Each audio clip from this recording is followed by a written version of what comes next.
fucking interrupted you, but I Devi! remember. Alright, man. I've actually started. So, what's up? How's it Oh, going? okay. Yeah. I remember the first time we met. We were at that bar stock exchange, Yeah, bar and stock you exchange. fucking asked me like, "Tame Gujarati cho?" Huh. You remember Yeah, that? I remember that, I was man. like, "Fuck! How did he guess? Like half the people think I'm not even Indian, but this guy is like, are you Gujarati?" And I'm like, "Whoa! How do you have a knack for spotting good Jews, even if they're like half good Dude, Jews?" I can find them anyway. I have a Guju radar. I've grown up around Guju, so I know one when I see one, I guess. Can you also spot Marwadis as well as you can spot good Jews? See, to be frank, like Marwadis, they are like, there's so many different kinds of Marwadis, but Right. and I guess there are a lot of different kinds of Gujus as well. Like There there's no are. one But kind I of. think Marwadis are more varied, I think. Yeah, I think there's more variety there because like you have the conservative Madus, you have like the more liberal Madus, and everything in the middle. So you have a It's a whole. larger state also. It is it? Rajasthan is the largest state in India. Whoa, I didn't know that, man. How do you know that? Yeah. So I like look shit up on maps and I'm a big fan of maps. All right. But they have like three different regions, right? They have Marwar, Mewar, and then the area that Jaisalmer is in. Hmm. And they have like very distinctive cultures.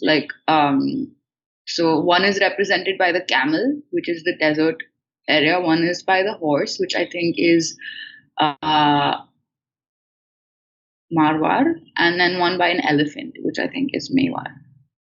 I mean, obviously there are like even more like divisions and stuff, but um, yeah.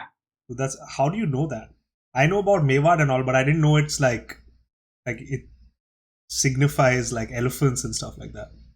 Well, I when I went to Udaipur last time with Evo, we were just at one of these places where they it's like a fucking tourist trap, man. But they sell paintings, those miniature paintings, and he was buying something for his parents. And one of the things they did was nail art, which was cool because they did like a miniature painting on my nail, Oh, and they're like, "अरे एक महीने के लिए रहेगा." Fucking 24 hours was gone. But it was still cool. They do an elephant. So they had like a lot of miniature paintings of a horse, a camel, and an elephant. yeah. So I asked them what it was. So then they told me. And also in the museums and stuff, like I asked the museum guide about his family and stuff. So he said that Mewaris are generally like more liberal than Marwadis, like because he was telling me that his wife works at a school and like they sort of believe in educating women. I could also have this wrong, or maybe he was also bullshitting. I don't know, So but did I he mean, like? he told How me. did he describe? Sorry to interrupt you, but how did he say the word liberal? Like, how did he say liberal in Hindi? He said नहीं हम औरतों को पढ़ाते हैं हमें लगता है कि ये बहुत अच्छी चीज होती है क्योंकि फिर हमारे बच्चों की जो जिंदगी है वो अम, ज्यादा सुरक्षित Oh, होगी okay. That yeah, so that is some. I mean, that does sound like liberal, man. That's crazy. for Marwad, I mean, I actually Marwadis are only from one region. There's like Rajasthan has a lot of, like as I mentioned, a lot of three distinctive ones, but even within that there are sects and subsects and blah blah blah, and it's all very distinctive. Hmm. But according to him, Mewar, which I think is more in the south, because like Udaipur is more in the south of the state, he finds, or he said that there are a lot less orthodox there, and especially with women. So Okay. Wow, man. yeah. That's that's nuts. You know the kind of things that you can learn just by actually going to a place is insane. Yeah, and talking to the people on the ground, you know what I mean? Like, it's one thing to go to a museum and see like dusty fucking swords. I mean, that's also cool. Yeah. But when you really talk to your tour guide and like ask, like, dude, what's your deal? What's your family like? Hmm. You really, really learn, I think, a lot more about a culture than Yeah, Yeah, I think also like there's a little bit of like you change as a result, and that's big. absolutely. Like, true. Yeah, your perspective changes. That's insane, man. I think. Do you like? Have you traveled solo usually? Honestly, like I did want to in Europe Mm-hmm. when I lived Oh there. yeah, you lived there, so you lived solo for a while in Europe. I didn't no, I didn't live solo. I lived with my boyfriend at the Mm-hmm. time. Uh, so, but then I don't know, man. Like I guess I'm a coward, but I'm just really worried about violence against women. It's just like it's something that really haunts me. I guess maybe it's safer in Europe, but like a woman traveling alone is like a very vulnerable target, and maybe Hmm. Holland is safer. But I find that in Italy and France, like me and Evo got robbed, man. Like in France. What the fuck? Um, What? I How? mean, it wasn't. It was so we were sitting at this promenade that like overlooks the Eiffel Tower, and we were just like drinking some hot chocolate. It was winter, and then there was this one bro that showed up. So we were sitting on this bench, and Evo's backpack was like just behind him on the bench. Right. So this dude, like maybe 15, 16, just said, "Hey, do you?" He had like a bag of tobacco, Right. loose Yeah. Yeah. tobacco, Yeah. Yeah. and he was like, "Hey, do you have rolling paper?" Mm-hmm.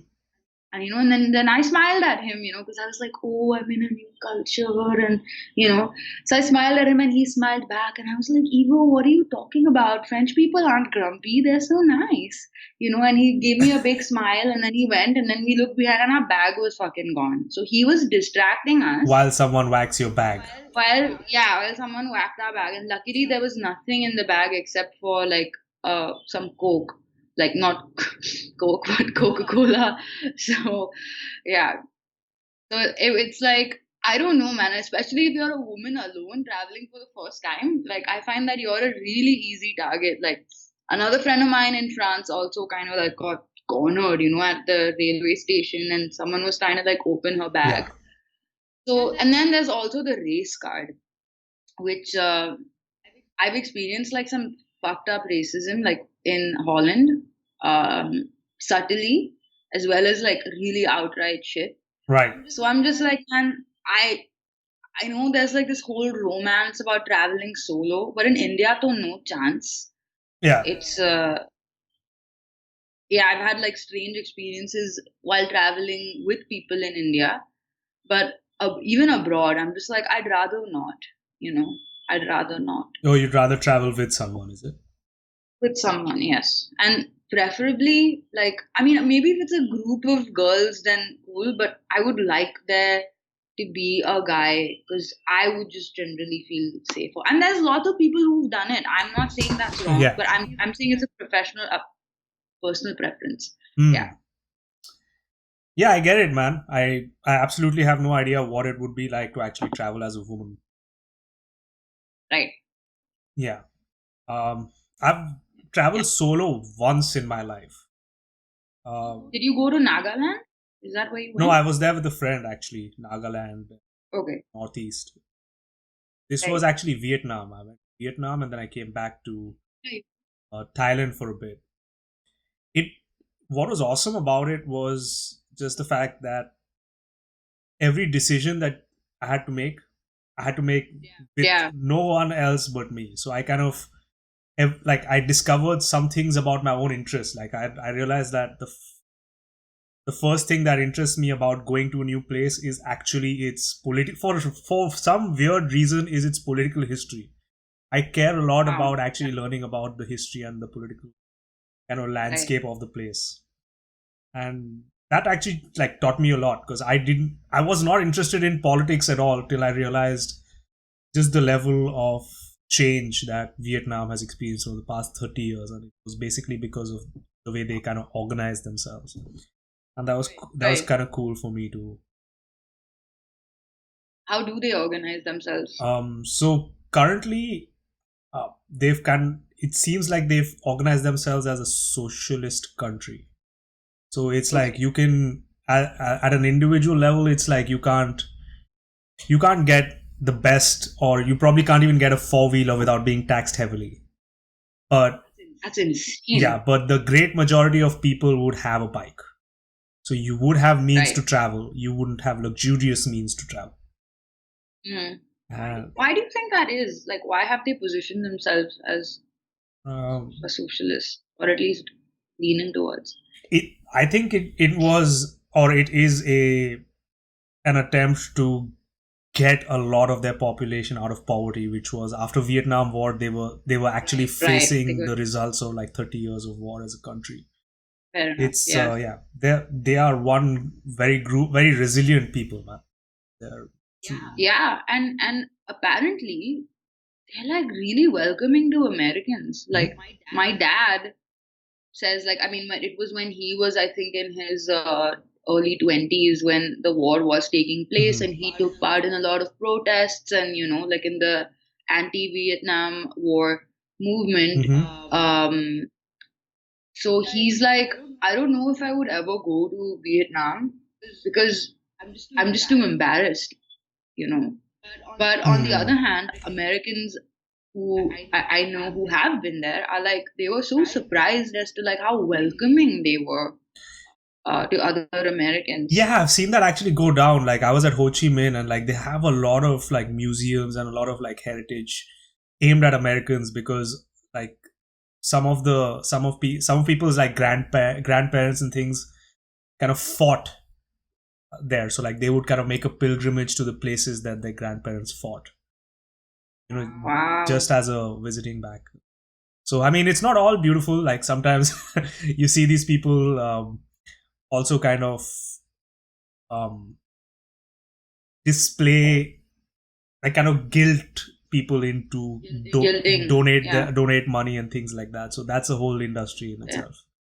Wow. How would that go down? Like, So like it's really unfortunate, but you had like a lot of people who.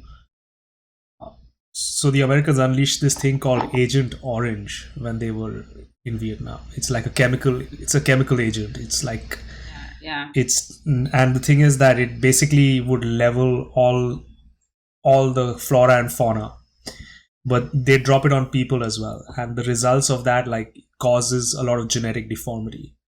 Yeah. So they had a lot of these people who were deformed because of this.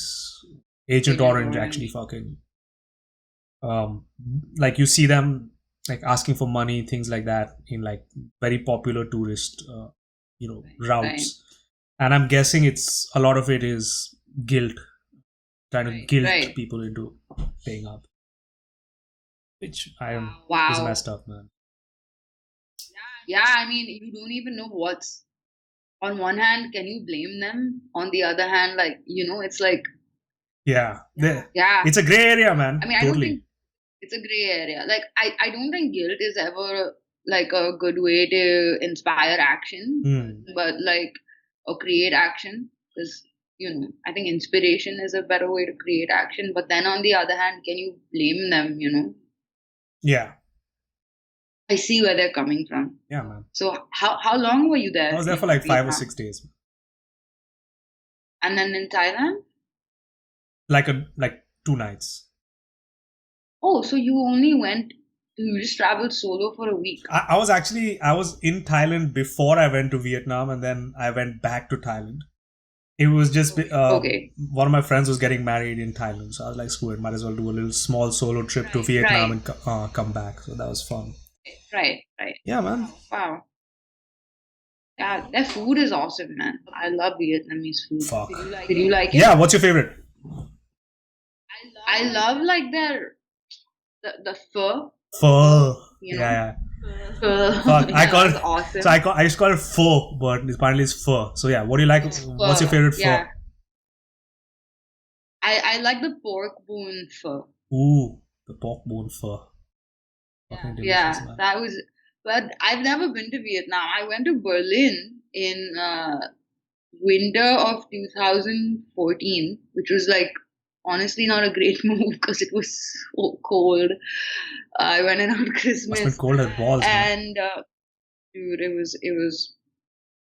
was like something else. I never ever felt like literally chilled to the bone. Like it was so like I was wearing three pairs of socks Right. and like winter boots, and I could still feel the cold in my bones, man. Like it was something else. Like it was -10. Oh, that's cold, man. Felt like, yeah, the feeling temperature was like way lower. Was it windy? Probably windy as hell, Especially, man. yeah, in some places, yes, it was. Like it's like we'd be walking around outside, and then we just like, okay, no, man, like we gotta go back. We gotta go back, like into like restaurants. I remember we went to this one place called Mauer Park, which is like it's pretty famous because it's a park that has like all these stalls where you can buy shit, Yeah. uh, really expensive shit. So we were walking around there, and it was like really tree lined and stuff, and Hmm. that tends to make it like colder. And dude, like I that's what I really felt like chill to the bone in my toes, like in my fingers, like I was wearing like three Shit, dude, that's sweaters and fucked like up, man. it did not fucking help. Like it was like I was nanga. It was really like, you know. So then I literally had to like run. I was like, I can't be here anymore. So we ran firstly A to get warm and B to like find refuge. And the Yeah. first place we found was an Indian restaurant called Pune. It's called Pune, just Pune. Oh fuck. Yeah, yeah, just Pune. Oh, And man. then we went there and ate some really like mediocre dal, but like it was such a fucking fucked up That experience. sounds so But fucked up, man. um, That's, yeah, man, it. you know, Imagine being poor there, like with no fuck. do I mean even out here in Fairfax, every now and then, so there's this whole Yeah, colony of homeless people, and right. and say it doesn't like the coldest it'll get here is like -5, -10 degrees. But I was up in Toronto earlier this year, and that it Right, gets it's just one day. I was there for like a day, and it was like -2. It wasn't even as cold as it can get here. right, But something about that cold, icy wind that flows across the Toronto Lake, man, right. was so fucking cold. I was like, just Your eyes must have like the moisture in your eyes must have frozen up, to right? everything. I had at least 3 or 4 layers. Everything was cold, like my nose, and I was literally out. Like I was getting from the car to the restaurant. The restaurant wasn't much, but it was so cold. I was like, make this stop. It's Wow. crazy, man. Wow. Yeah, I know, man. Like that's what like sucks about. I mean, like so Holland actually like it's the windiness that really makes it like shite. Mm-hmm. Um, but Germany is more inland, right? So mostly. So it's like a drier cold, which Hmm. I think like is worse than Holland because in Holland it gets cold, but like it still is bearable because of like it's a Right by the sea. it's yeah, it's close to the sea, and there's much more humidity there. So it's much more bearable than Germany. Germany is like another level of it. But like the reason why I even brought up Berlin in the first place is because I ate some of the best food of my life, Fuck. except for the Indian food in Pune that sucked. But like besides that, like it was the best food of my life. Best Mexican food, best Italian. I've never been to Italy, but best Italian Oh. food, best fucking Vietnamese food. Hmm. Like I was just like wow, because like in Holland, the food sucks ass. Like it's like I don't know. I think there's something wrong with the vegetables. The vegetables lack flavor. The meat lacks flavor. Like I make chai there, for example, with exactly the same recipe as I do here. And it's like you're drinking flavorless liquid. But I don't know. Germany was just like, wow. I hear they have a Yeah, pretty kick-ass party scene as well. Did you happen to go to any one of these Berlin nightclubs? I did. I Do- did. It was like a really sort of dark techno club. Yeah, There was this place called Chalet, which is quite famous. yeah. Uh, but I personally like didn't enjoy it that much. Oh man. people have like Yeah. people have experiences of self discovery in some of these places in Berlin. You know that I I have a friend Yeah. who actually went to Berlin, and when he went to Berlin, he was straight. But Oh, fuck off. but And he came back and yeah, and once he came back from Berlin, he was there for like a few months, and once he came back from Berlin, he was gay. like not even by. Not even like he told me he's kind of bi, but it seemed to me that he was definitely gay. And he was Wow. talking about these nightclubs, like the nightclubs in Berlin, and they're Yeah. supposed to be. He said that these they're pretty crazy, like in terms of the things people do Yeah. there. And so every night they used to. This is super fucking weird. They had these parties where they throw feces at each other. I'm not surprised. Yeah. Yeah, the Shizer parties. Yeah. Yeah, they do that kind of shit, and literally Literally. they literally do this kind of shit, and people would tune in for it, man. They're a wild group of people, man. Yeah, I mean, there's one club, I forget the name. It's like really difficult to get in there, but it's like a 24-hour club on the weekend. Mm-hmm. Um, and Evo's sister's boyfriend, he told me that he saw like this one German dude and like this one like really short, I think, um, like a really big German dude and a really short, I don't know, East Asian guy dancing. Yeah. But the German dude was grabbing the dick of the East Asian. They were naked, and he was grabbing the dick of the East Asian guy and dancing. Like that's one of the. And I guess that's like not even the craziest shit you would see there. You know. That's crazy, man. Um. That's insane. Yeah. So I mean, but then again, I feel like you know you should be fucking able to experiment as much as you want. You know, like Absolutely, man. we're so repressed. Like as a nation, you know, Yeah. considering we have like such a growing population, we're fucking lots, you know. Like That's you true. might, I mean, it's happening. That is So true. you might as well like take the taboo off it. Yeah. I mean, it's it fucks with people like mentally like so much. It's a big burden to carry. Yeah. Like you know how repressed. Like I mean, and all of this repression manifests in like rape and my fucking Instagram other folder. You know, like just a kind of. Remember we Oh, were gonna make that series. dude.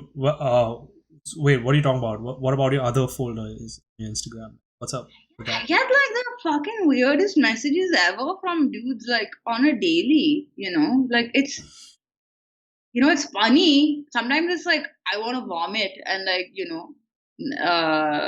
never want to.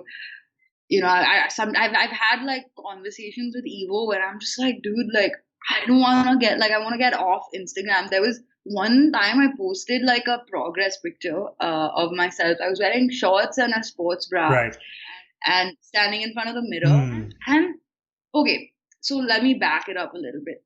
A friend of mine owns this resort. Oh, Okay, don't worry. There's a point to the story in Panvel. yeah. It's called. I won't say the name. Uh, so yeah, so she owns this resort there, and she like got in touch with us with me and said, "Would you like to come and do a shoot Yeah. there?" And then give us the pictures, and we'll give you the whole weekend there for free, like meals and everything paid for, and bring your friends. And I thought that was a pretty sweet deal. I had a friend from Holland who was a photographer visiting me at the time, so I rounded up some girls, like some friends of mine who are like models and actors, and another friend of mine who's like a really kick-ass filmmaker. And we decided to go there and make like a fashion film and also do like a lot of shoots. Another friend who was a stylist who was the sister of the photographer. So we were like, oh, cool, we're going to like this resort and we're going to shoot. And we were assured that the pool area would be like, cordoned off. Cordoned or cordon? How do you say? I think it's cordoned, Cordoned, but cordoned off. cordoned off. Cordoned But off for you can. cordoned off for Yeah. us. Right. the pool area would be cordoned off for us. So we were like, okay, cool, So we went there wearing like, I mean, me and this other girl who is from Europe. We had like the shoot where we had to wear like pretty skimpy bikinis, which is fine by me. But being in India, like I don't know, man. Like I have this filter where I would, if I was in another country, like in the States, or like I've done shoots like this in Hawaii, I've done shoots like this in Holland. I wouldn't give a fuck. But I was in India, and we were by the pool, and just as my European friends' shoot was ending and mine was beginning, a group of like 80 college guys checked into the hotel or more. Okay, like I'm talking like college, like MIT, Kothrood Engineering College, that vibe. So you know what I'm talking about, Yeah. right? Uh, 80 dudes checked in, and the manager of the hotel put his hands up. He was like, I said, dude, you promised us that like you would, not let anybody buy this area. He said, sorry, I can't do anything. So I won't let them come to the pool. But they were standing like 20 The feet away. fuck? Like they won't buy the pool, but they were standing 20 feet away. There were dudes in their balconies. There were like so many like guys. And that just in time for my shoot. And I'm like standing there in this bikini with my ass hanging out. And I mean, I'm laughing about it Yeah. now, but I could hear Yeah, I can them. imagine that being So the pretty reason scary, why I man. even mentioned the ethnicity of my friend, she does speak Hindi quite well, Mm-hmm. but she doesn't know, like she doesn't know it that well. I could hear these guys saying "yaar, kya maal hai yaar," like "अरे गांड देख उसकी," like shit like that. Okay, and I'm like, how do you expect me to be like all sexy and model like when these Hmm. it was I wanted to vomit. I was like traumatized, but I did the shoot That. somehow. I like said no, fuck it, fuck it, fuck it. Like this is after that, like these dudes, many of them found me on Instagram and would start sending me messages. Okay, like in my other folder. So and I just had to like stop looking at it after this one message. Like I posted a picture of myself. My profile is public, like a progress picture, and one of these dudes messages me saying, "It looks like you are not wearing chaddi inside." Okay, and I mean it's funny, I guess. Not really. I I was don't. I like, mean, I didn't. what It the doesn't seem funny. It's man? like, yeah, bro. I I mean, mean, yeah, like that's kind of. it's like on the surface it might seem funny to people, but like I was just like, yuck, like Hmm. yuck. I felt sorry for the dude, but I was just like, I called Evo and I'm like, I just wanted to like delete my Instagram account, at that point. But I need it for work, and it's really crucial. You got to play the followers game in the entertainment industry. But I was just like, oh God, do I want to do this? Like, really? So I don't know how we came to this fucking subject, but No, yeah, I yeah, definitely like think a lot of these younger dudes, repression. Yeah, they're they're definitely. I don't know whether or not they. I would say they are repressed. Uh, but one thing's for sure, I like mean they are. the way they interact with women Right.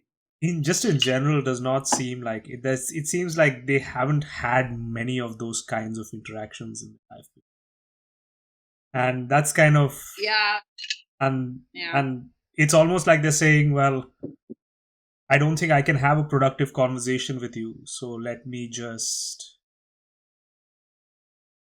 like it's. But I don't think he wants to have a productive conversation with me. I think he feels like because I'm standing there in a bikini, like I'm inviting sexual like harassment, and it's not even seen as harassment to him. It's like I think in he's earnestly like saying, yeah, like you're standing there. Like, see, personally, the way I see it, I'm like, it's my body. I love my body. This is like for me as a model, as a singer, as an actor, it's my instrument. Like, I want to use it as a way of self-expression. Like, so what? Like, I mean, it's not even about showing skin or not showing skin. Like it's a instrument that I use to as expression, as self expression. Right. But that's not how he sees it, right? Like he Hmm. sees it as, ये वो bikini में खड़ी है तो मैं उसको, like ऐसे उसको चाहिए, like this is what she But wants. okay, so at the same I time, but can't. here's the thing. I do agree. I see your point on, like, he probably just Yeah. sees you as an object, like as an object, and you probably know more about that because you get messages like that every day. At the same time, I think he would not, or someone wouldn't talk to you that way if they believed that they could create a positive relationship just by talking, right? You know what I'm saying? Just by interacting. Right. Because I'm sure you must have Yeah. had like a whole bunch of positive interactions on LinkedIn as well. There must have been a bunch of Yeah. people I that mean, you could. even on Instagram. Yeah, sorry, Yeah. not LinkedIn. Or LinkedIn on my mind. I meant Instagram. Yeah. Yeah. So yeah, I'm sure you probably had a lot of productive conversations on Instagram as I well. have. And I have. I have. I mean, I'm guessing on both those parties, like you and the other person that you're talking to, kind of believe that y'all could make something positive out of it. I mean, you know what I'm saying? Like nowadays, there's this group of people that actually gets off on enraging people, like getting people pissed off. Yeah. Like trolls, these professional fucking trolls. Right. You see them everywhere. You see them on, Professional. Yeah. Yeah. Yeah. but yeah. Yeah. So I also Yeah. noticed, like, I was going through your Instagram and you had some photos like that you took in the middle of the street and things like that, like where you were posing in the middle of the street and like different public places. How's Right. that experience like, man? That was damn shite, man. Like, I want to say that it was fun and like, oh shit, an adrenaline rush. But fucking hell, like, I just recently learned that, I don't know if I told you this, but you experience excitement and anxiety in the same part of your brain. So, like, a good way to deal with that is to say, I'm not anxious, I'm actually excited. Like, it could help. Hmm. But Jesus Christ, dude, like, it was one of the shoots I did was like, in the Bandra Worli Sea Link in the Bandra side. Mm-hmm. When there's that like big like sort of garden area Right. where there's this gigantic sadhu type dude like meditating. Got it. So, like, this is right by Uh, the Bandra Valley ceiling, where there's this huge right, garden on the side, in the right next Bandra to the side. water. Yeah, Okay. but not even in the garden. Like at the part where like rickshaws and cars and stuff are like Or going right by the main for road. some fucking reason. Right. So in the afternoon, we got late like going there. In the afternoon, it's pretty like empty. But I was with a team of people, and some people like really delayed it. So we made it like just in time for sunset. And there were lots of cars. So we were like navigating around cars and taking pictures. And like then there was construction workers like this, like literally like this, you know. And then there were dudes on bikes. There's one dude doing a U-turn, U-turn, U-turn. Hey, kya sexy lag rahi hai. Hey, maal hai tu. Hey, like ignore, ignore, ignore, pose, ignore, ignore. Then also the worry that you're going to get hit by a rickshaw or a car. Like, yeah, I don't know why we fucking did that. I mean, I guess the location was really pretty. That's why. But, and I got some good pictures out of it. But it was, and even like, there was this one time we went to Horniman Circle Okay. and did I tell you about this? No, no. So And we were Horniman Circle, literally just for confronted. everyone who's listening who Yeah, doesn't know where Horniman Circle is. Horniman Circle is a road. It's a circle which is right at the business district in Mumbai. So it's usually a pretty right, busy. downtown. Yeah, it's downtown Mumbai, so it's pretty busy generally. Go for it. Right, right. It's got like this beautiful sort of like colonial architecture. It's really pretty. It is. And then it's just, yeah. So that's why we decided to go, but early in the morning at 7, so we would avoid the traffic. And I mean, it was like so horrifying and so funny at the same time, but mainly horrifying. Like I was laughing, like when I'm in like shock, like when I'm in like major shock, I laugh hysterically. That's just how That's a good response, man. Yeah, man. Like and then I like tears start coming out of my eyes because I'm laughing so hard, and people can really take that the wrong way. But like, it's just I'm just in shock. That's just how I process shock. But I remember I was with three of my female friends. Mm-hmm. One of them is Surinamese, which is like for people who are listening, Suriname is a lesser known country in South America. Suriname. Uh, Suriname, yeah, yeah, and it's a small country. It's next to it's in the north part of the South American continent, like just sort of under the Caribbean islands. And it used to be a Dutch colony, and it's got a mix of people from the continent of Africa, China, Indonesia, and Bihar in India. Whoa. So the Indian people who live there are called Hindustans, and they have their own sort of like language there, which is like Kind a of like Hispanic I forget Hindi. what it's called. Yeah, it's so they don't count in Latin America. Like Latin America extends from Mexico, but I think a French Guyana, um, or maybe French Guyana is included, but yeah, but Suriname is not counted to be a part of Latin America. Latin America is just countries that speak Latin Mm. languages.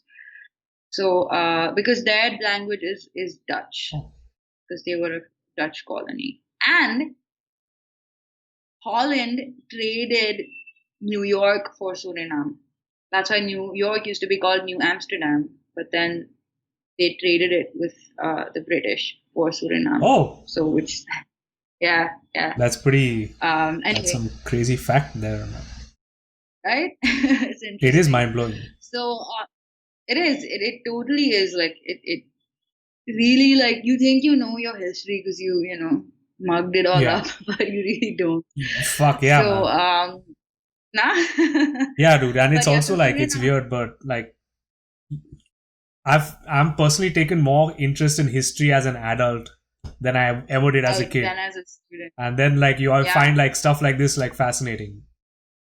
So you had a friend from Really, I feel Suriname. like if they could just what you said, like if as children, if these are basically stories, you Yeah. know, like if you just fucking put them to us in more engaging ways, like we would genuinely be like way more Yeah, interested definitely. and way more curious. 100%. But yeah, right.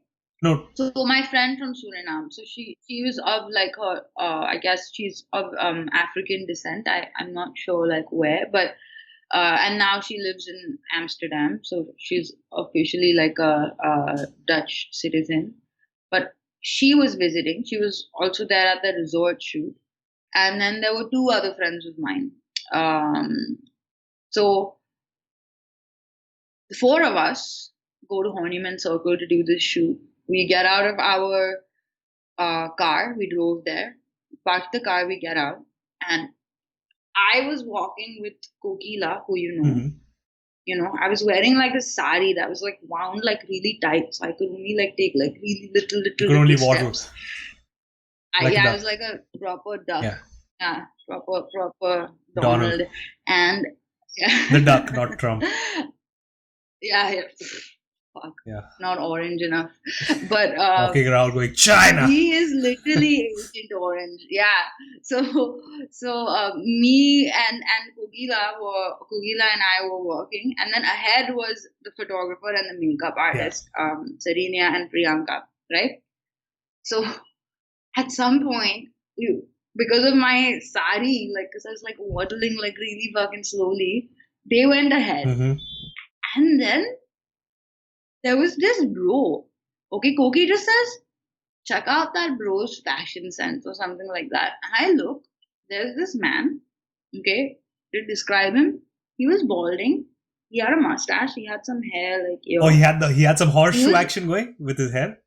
he was like proper Oh horseshoe. man, Yeah, yeah, yeah. Like perfect that's horseshoe, you fucking know? that's the creepiest thing in the world, man. If there's anybody listening who has a horseshoe head, Shave it off. Fucking shave it Yeah, all right. off, What is man. the point? You know? So, so right. So Mr. Horseshoe was walking. He was wearing like a pair of brand new kicks, like Yeah. brand new, sparkling. He was wearing polyester trousers. Mm-hmm. You could see, because there's like it glistens in the sun, and no shirt, nanga. Okay. This man was walking around Honeyman Circle, and Koki just says to me, check out that bro's fashion sense, okay? So I'm looking, and then the next like few seconds happen in fucking slow mo. This guy walks over Obviously. to Serena, okay, my Surinamese Dutch friend, Yeah. okay, and I would like to add she's of African descent, I think West African descent. So he walks up to her, he taps her on the shoulder. Now they thought Priyanka and Serena that it was me, okay, because that we were walking up. So I see her look at this man and flinch Oh man. That's while this fucking. dude is like, welcome to Sudan. That's so fucked What? up. Oh, dude, that's What? terrible, dude. So then me and like, Koki, like I'm like waddling in that fucking sari, Oh and man. Koki, like we're like running over there, Mm-hmm. and we like, we try to like, so let's walk fast, let's walk fast. But this dude keeps following us, and then he starts screaming. अरे अरे देखो, he looks at the Koki, Karina आ गई, Karina. And then he looks at me, अरे अरे देखो, Raki Sawant आ गए. I'm like, okay, come on, but fuck it, I'm not gonna, I was too freaked out to take like offense, but I'm like laughing.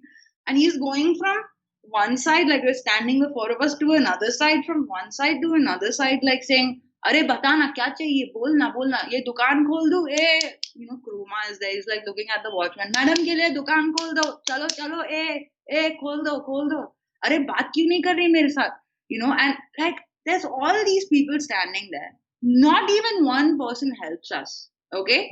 Then he's like, अच्छा ठीक है, बात नहीं करेगी, then he dives into this dustbin, okay, like a big Oh, he big fucking dumpster dives for trash you. can. Yeah, he's a बात This नहीं guy करेगी, seems like a ठीक है, proper bum, ठीक है, man. dude, you fucking He bum, was. man. He's Those like one of kicks, those. he pulled those kicks out of the trash, clearly.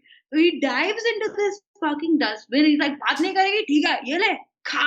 And then he starts throwing fucking pomegranates at us, Like there's like pomegranates rolling on the street. ये ले, खा, ये ले, खा, ये ले, खा. Okay? And we're just like freaking out, obviously. We're just like, this has never happened to us. What is going on? That is We're messed like up, man. trying to ignore him. And what do? We duck into Starbucks, right? Mm-hmm.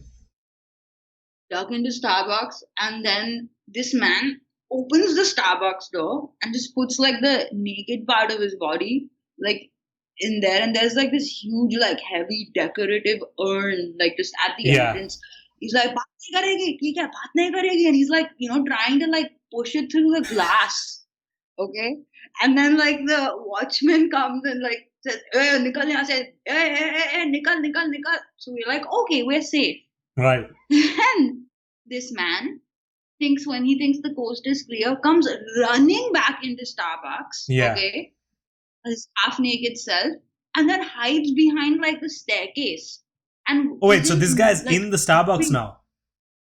Then he came in, like suddenly he came in, and then I see like this watchman, like a Baywatch style, like running Holy from the shit, back dude! room. This guy's one And this aggressive guy, like, beggar, man. yeah, You just think about it. he just, If this dude put the same kind of energy in his life, probably wouldn't be a bum. so he was mad. Oh yeah, that's He was like, I don't know, he was like mentally challenged. I understand. So he just like parked himself under the Starbucks like staircase, and refused to move until the watchman had to like physically remove him from the premises. So, it was like, we still went and then did like other shoots, and nobody bothered us. But like that must have been pretty fucking traumatic, man. Yeah, I mean, yeah, it was like, I mean, I was laughing the whole time, but mainly because I was like so shocked. Yeah. But Yeah, it was extremely like eventful, I'm just gonna to say the I'm just least. gonna stop the video for a second, okay? Just gonna check if the content that I got, like if this conversation was even fucking recorded. So just give me a sec. Yeah, so we were talking about strange men following you. Yeah, Oh man, you yeah, know really which is kind of annoying it. in India. So the thing is, I've had people follow me when I'm walking around on the street and things like that. Really? Yeah, I have. Like I've had. There have been times I where mean, not that you're unfollowable, like I would follow you, but I, still I creepy. appreciate that. Yeah, for sure. No, yeah, these guys who followed me were like, they're just like, there's something up with them, like in terms of they're weird, right? Yeah. But at the same time, I've never felt like in physical danger around them. So I haven't. You haven't? Yeah, because I at at a certain level, I knew that if ever it would come to a physical altercation, these guys are like max, like yeah, Tiny. they're tiny and they're not like they usually shy away from a fight. So I know that I'm was very rarely in physical. Right. But one of my friends, actually, one of my family friends, had That up. had a really weird experience. He was this. A man? Oh, dude. He was a dude, yeah. But the thing is that he's Swiss, so he was essentially white in India. So he Oh, was walking around the street, and this dude decides to follow him. Tells him, "You buy either you buy weed from." Here's what the guy told him. He said, "Either you buy weed from me." or I'll kill you. No, no, no, no.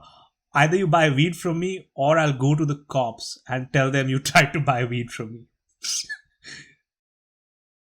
So then? So that fucking makes no sense, I know. But that's what he did. So this guy tried to duck him, but he couldn't. This guy just kept following my friend. And finally, my friend had to slip into a museum to kind of shake him off.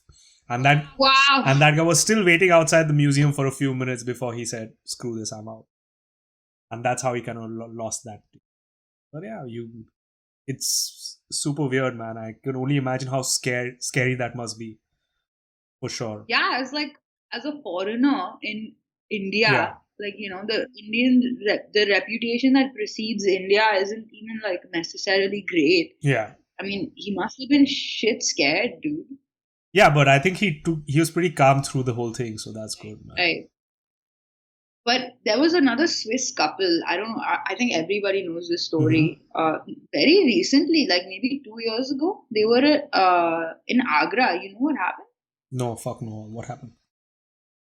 So this bro and this woman, they were like, I think, walking near like the Taj Mahal. Like they were just walking around in a pretty like people want to come and walk around like deserted places because of the countryside, but Yeah, like that shit isn't really safe, man. So some bros showed up and saw them. They were obviously white, and so this happened to me also. Like people want to take selfies. Like once in Udaipur, some Gujarati guy like came up to me and said, "Ma'am, can we take one selfie, please?" And I was like, "Came lewu છે મારી જોડે selfie?" He's like, "अरे madam, sorry, મને લાગ્યું તમે foreigner હતા," which means like he obviously like shat his pants because he never expected me to know Gujarati, but like he asked, yeah, I was like, why are you taking selfies with a fucking stranger? And then he says, because I thought you were white. So why? Anyway, because I'm white, I work in Hollywood. I mean, I do hope to work in Hollywood, but I'm the exception. right. So these dudes just walked up to these people in Agra and they were like, yeah, let's take a selfie. And they weren't feeling it.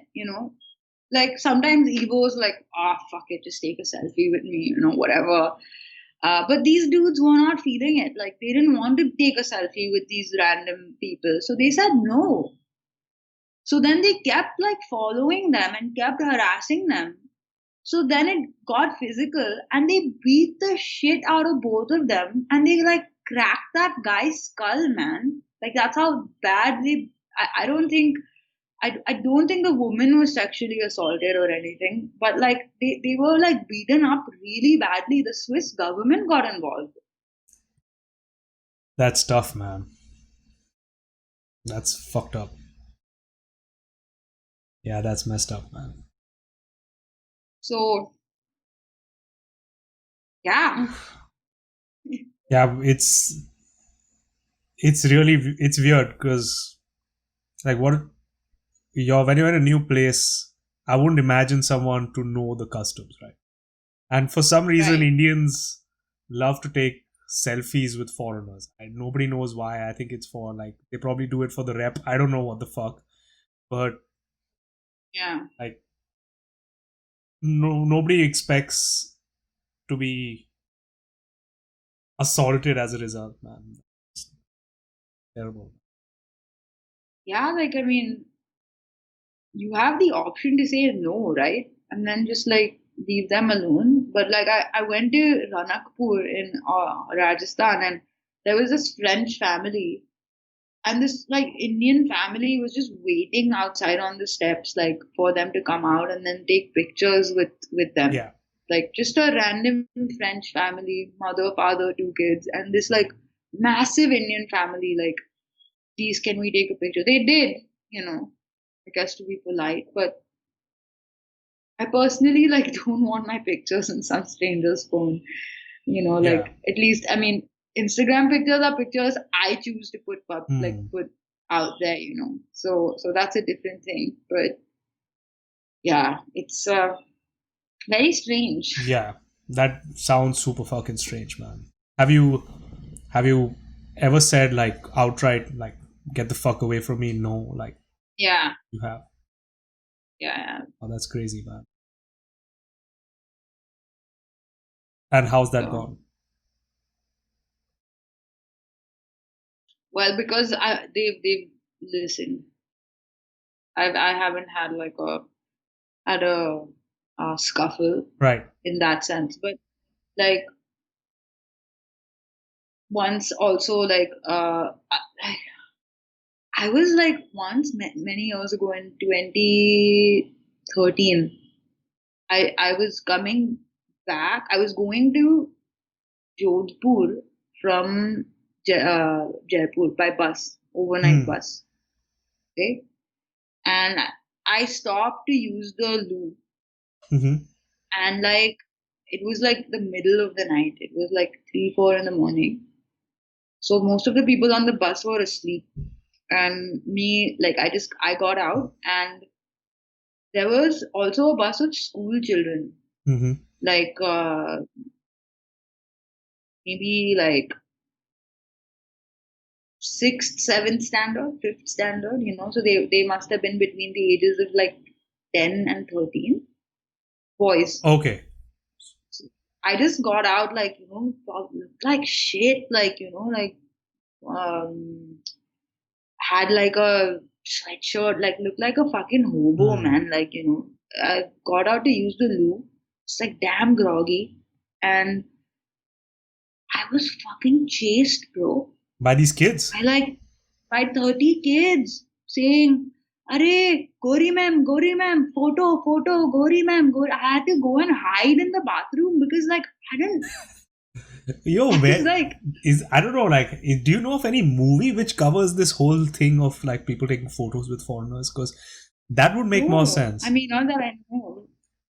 Like, I mean, what else could it like how else would these like how else would all 30 of these kids or like so many people all together just want one thing out of like no interaction, no nothing, just take a I think photo with because them. they saw that I was fair skinned, and I I, guess. I don't know, man. Like it's obviously a colonial history, right? Or as well, like they think fair is awesome, Yeah. and like that everyone in who's white is like really rich, and obviously, Probably. like I remember like an ex of mine getting like stopped on the road to take a picture because they thought he was a cricketer, Oh and shit. they told him he looked like Shane Warne, which he honestly did not. So he really fucking didn't, dude. So it's like I guess they think all white people look the same, so they're like, oh no, How status killing. how Yeah, ironic, like man. as you said. But yeah, I was like, I had to hide in that smelly fucking bathroom, man, until those kids fucked off. And then, like, for a good 5, 10 minutes. And then, like, I went, got back on my bus, which almost left without me. Um, but yeah, so it's really weird. I guess that's the conclusion, Yeah, I man. suppose. Sounds pretty fucking weird to me. So, but I noticed recently that you have somewhere around what 11K followers now. Yeah, 11.6. What do you enjoy about it? Well, to be very honest with you, it's like 85% men, Mm-hmm. which is I'm not really a fan of. Um, but then again, I hope to change that very soon by putting up more content. Like I've actually like not posted for a while now Yeah. because yeah, I've just had a lot of other shit to do. Like I've been working on my side hustle and trying to put my side hustle into place so then I can give more time to uh, working on my Instagram. Mm-hmm. But I still feel like I'm happy that the numbers are increasing, and I know that for a fact that with my when I do start like putting content out there, I will have like more female followers and also more followers who are relevant to my Yeah. industry. So I'm not exactly worried. I have like this amazing like friend who's like a little sister to me. Mm. She's from Sri Lanka. She just approached me on Yeah. Instagram. Uh, uh, and she's like she has similar aspirations as me, but she's just 18. So she wants to sort of like help me manage my content so that then she can learn how to manage hers. Mm-hmm.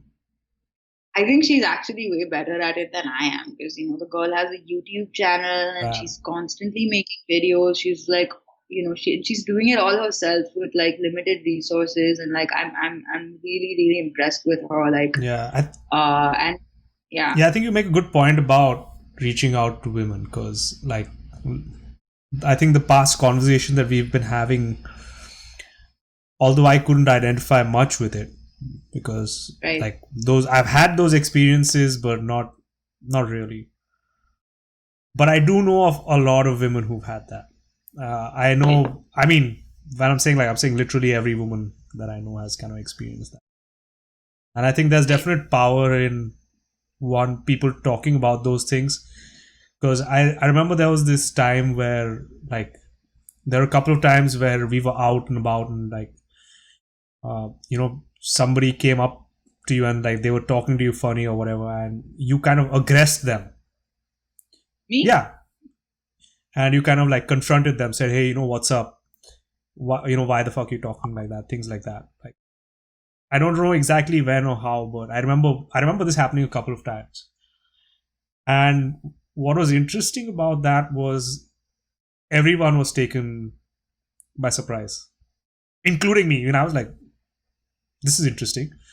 And so was the person on the receiving side. Like, this dude did not know how to respond. And in that moment, you had kind of taken control of the situation from him, and that threw right, him off. I think there's value in more women actually knowing how to kind of do that in society. Because right. I mean, currently, like, if you were to look at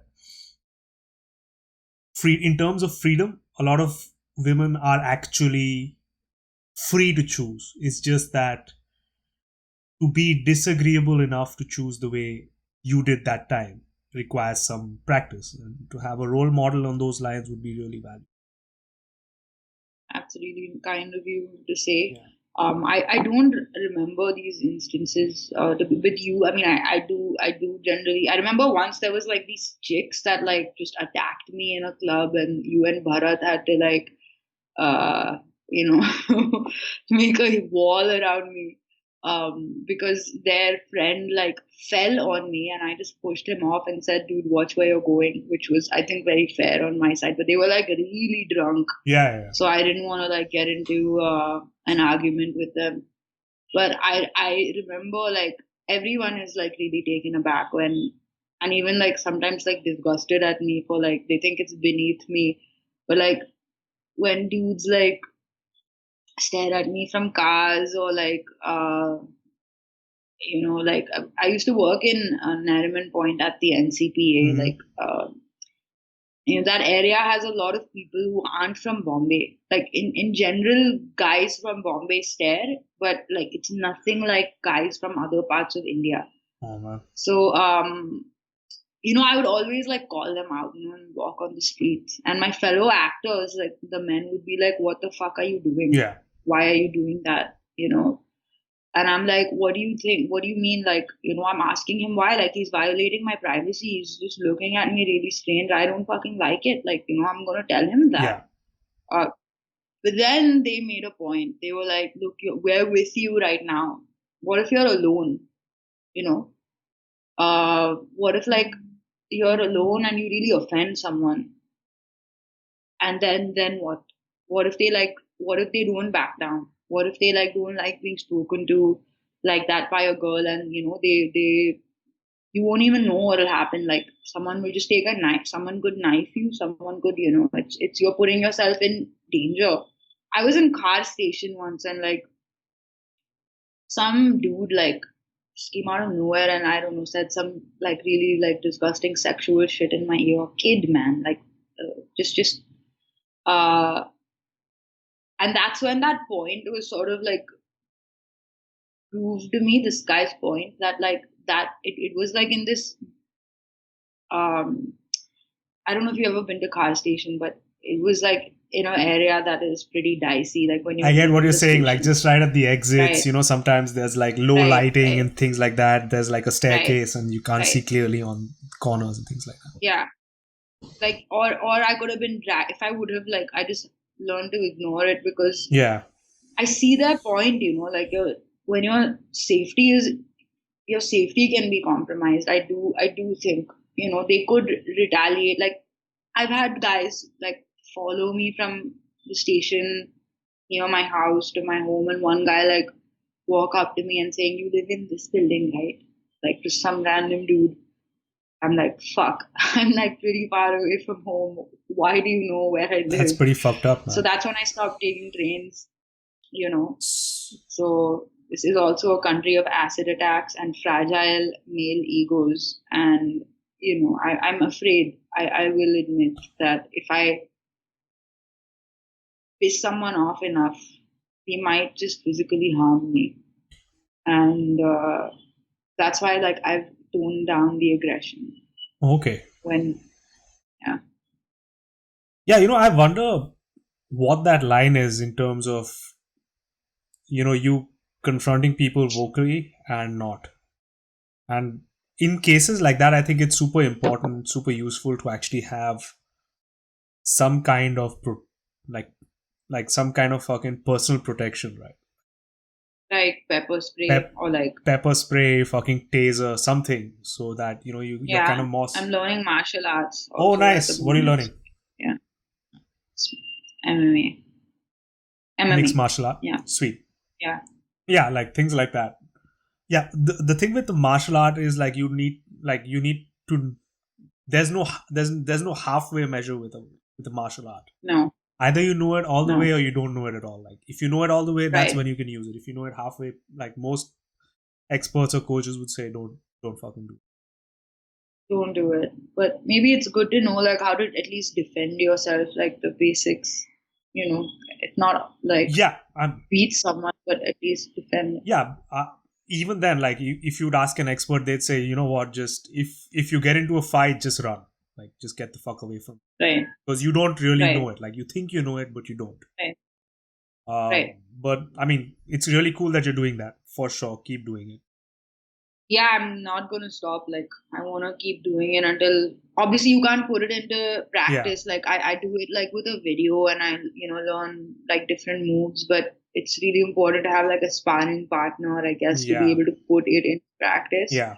So hopefully, like when COVID relaxes a little bit, you know, I could maybe go to a dojo. Dojo. That would be so Oh, cool. what? Wait. So you're doing MMA, right? Like just so like stand Yeah, up and fight, I'm or like currently grappling. At the moment, like a little bit of everything. It's Hmm. a mixture of Muay Thai, Taekwondo, Karate, um, uh, Capoeira, and yeah, No, it's no, it's a no jujitsu. jujitsu, Ah, jujitsu bit of that too. So it's a bit of everything. yeah, because So I try to do like 45 minutes, like 3 times a week, and I'm gonna up it to an hour. But yeah, yeah, I think that works, man. Yeah, because so personally, I've done some striking and I've done jujitsu, right. and I know that That's awesome. I know defensively jujitsu is really effective. Like thing, yeah, Really. getting people into because the thing is, it completely neutralizes someone's striking power, right? And the thing with like I don't expect a lot of people in India to actually have striking power. Like Right. they would usually like if I were to imagine them kind of aggressing you, they would probably use a weapon or some kind of bottle or something. Right. But in Right. general, like I've never seen many people throw fists. Right? They'd Right. either use an open hand or Indians are terrible fighters. Like we are fucking horrible. Yeah. We're very bad at fighting. Slap. Yeah, we're slappers. We're Yeah. not punchers or anything, which is a good thing But actually. would you say, yeah, I think I agree. But would you say that all of India is a bad fighter, or would you say Maharashtra? Because I find that maybe in the north, or like Punjab, or maybe like the northeast, or in Kerala, for Hmm. example, like it's different. No, I think in order to throw a punch, you need to know how to throw a punch. Like if I'm throwing a Right. punch, I need to know how to transfer my weight from my legs up through my torso and everything through my Right. shoulders and Right. out. That whole weight transfer thing has never been a concept in India. Like Right. most people, unless they're trained, right? And if someone's trained in martial Right. arts, 9 times out of 10 they wouldn't aggress you. Like you'd have someone who's you'd have a dumb Right. fuck who isn't in control of themselves. Martial arts teaches you how to control. Teaches you how to get. Yeah. So you probably wouldn't find Yeah. someone who knows martial arts using it. I mean, there are all kinds of people in Like this world, to aggress you. but you wouldn't find Yeah. somebody who knows it usually would kind of aggress you without warrant. Right. So Right. A lot of it is to do with calming your mind, being sharp, being yeah, alert, there's a whole value system. Like if you learn it in a traditional way, absolutely. your breathing, like understanding like the weight of your body, like understanding, like you master your body, I think, like if you really, really delve into Yeah, it.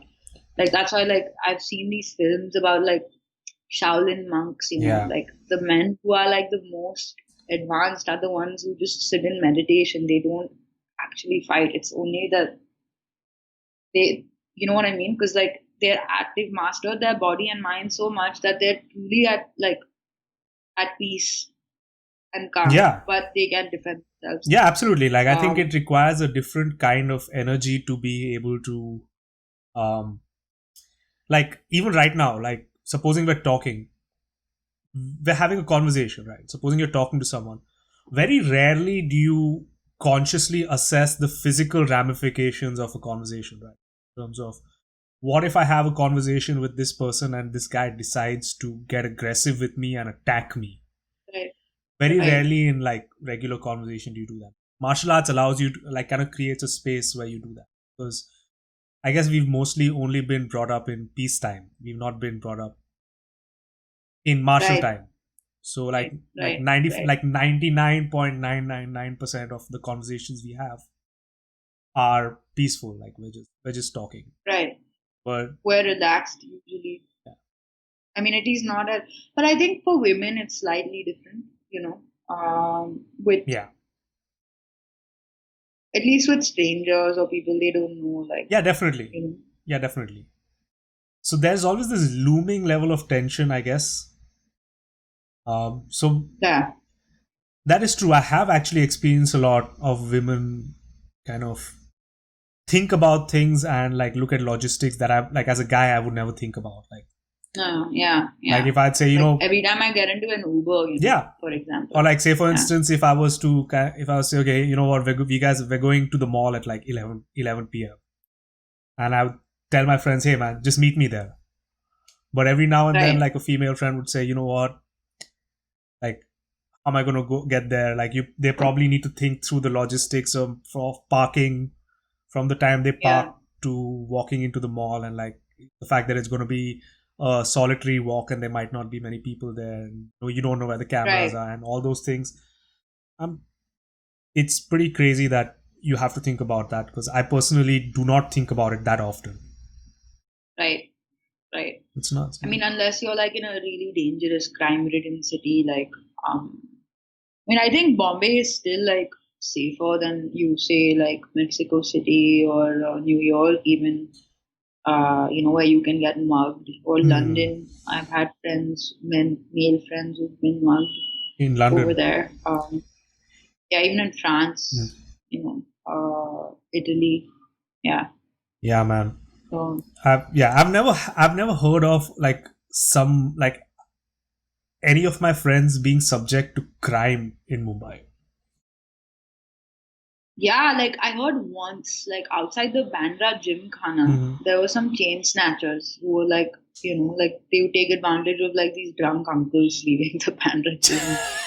And So they'll be like, they basically try to yeah, fucking steal from you while you're trying to run away. yeah, Oh man, yeah, steal from Mr. Agnello. Yeah, and he's like on his way home after a lot of whiskey. So, that's yeah. that's messed up, man. Yeah, it's pretty nuts, dude. Uh, it's actually funny if you think about it, because the number this is something which really like freaks me out. The number of poor people in Bombay is Yeah, crazy high, right? If we wanted to, or if they wanted to, the rate of crime would be could have been like super retarded. high, Yeah, yeah, especially if you yeah. look at like the disparity of income, right? Like you Right, have these right. largely Exactly. unguarded houses all over Bombay, right? Have these Most of these houses, they don't have like, they have one watchman, but what the fuck does that watchman have? A stick? Like what? Like Yeah, if supposing 10 people it's like fucking attack that watchman, what's he gonna do? Like hit all 10 of them together like that? There's no way this one no guy. chance. He's not trained in fucking jujitsu.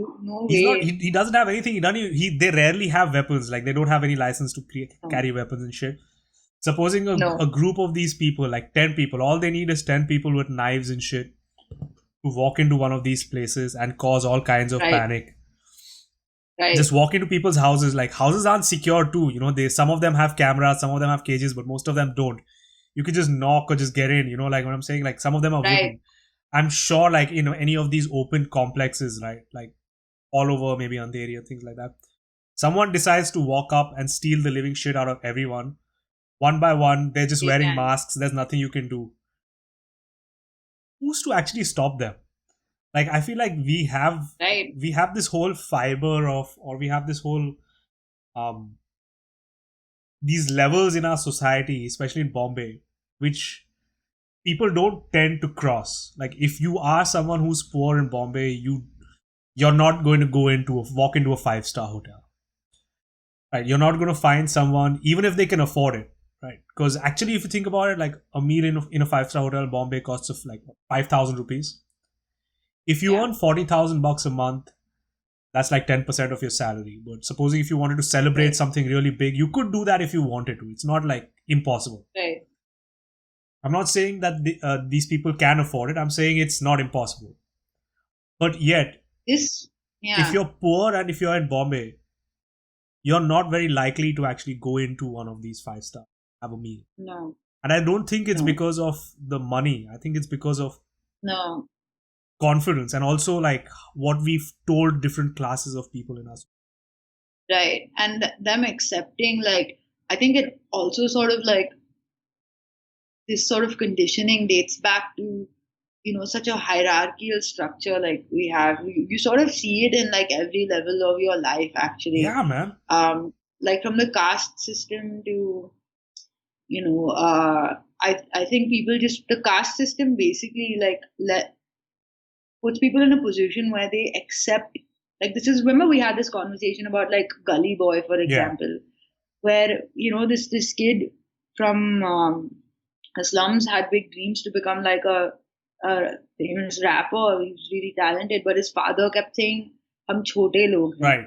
We can't do it. Like that's not our place in society." Like people accept the hierarchy too much, and Hmm. also like I find that this sort of seeps into your our relationships. Like, please correct me if I'm wrong, but this has been my experience that for a large part, like when I was growing up, um, whether it was like romantic relationships or whether it was just like in general like friendships, Hmm. it was never an equal thing.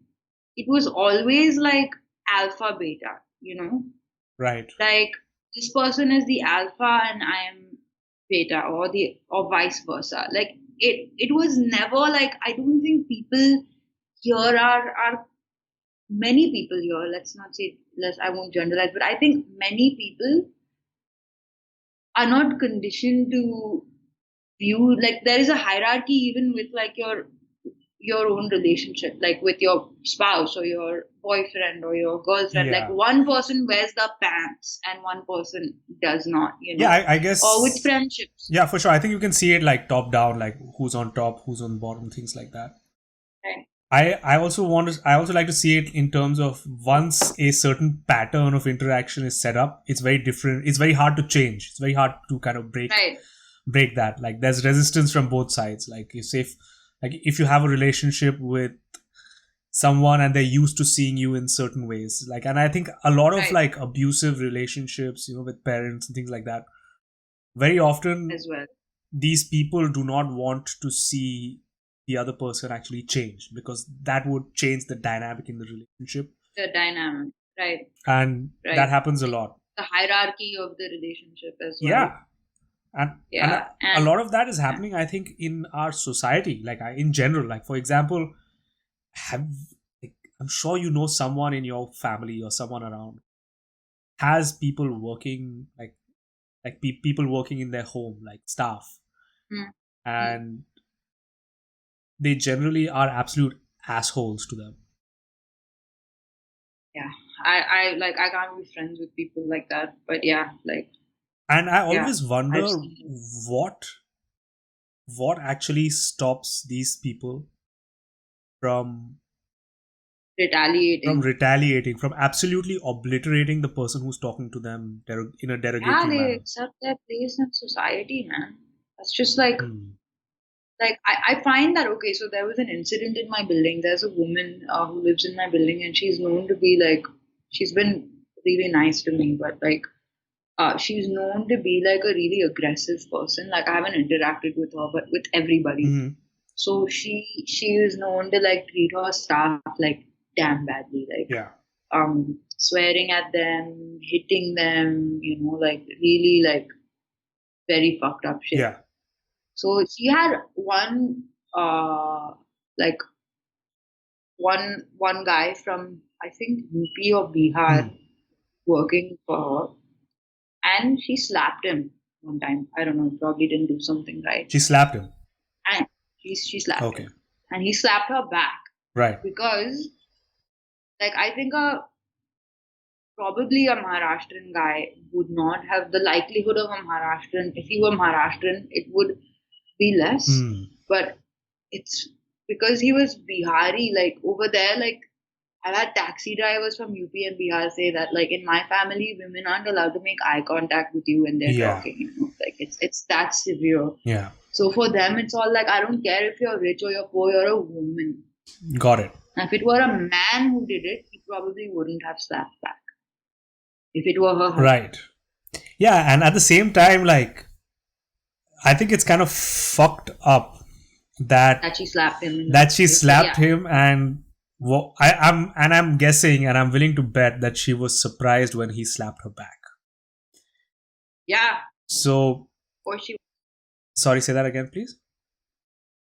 I'm sure he was. She was. I'm sure she Yeah, was. like that's a whole different kind of fucked up. Like in terms of, Right. well, then, like, is there actually, like, are these people actually equal? There are many levels there as well, like in terms of so many different things. But Are we really equal as a society? I don't know. I don't think so. That, I mean, that itself No shows me that way. we're not. And No way. but here's the thing. Here's what happens when these people, right? When this whole group of people who've been uh, subjugated to this kind of bullshit, right?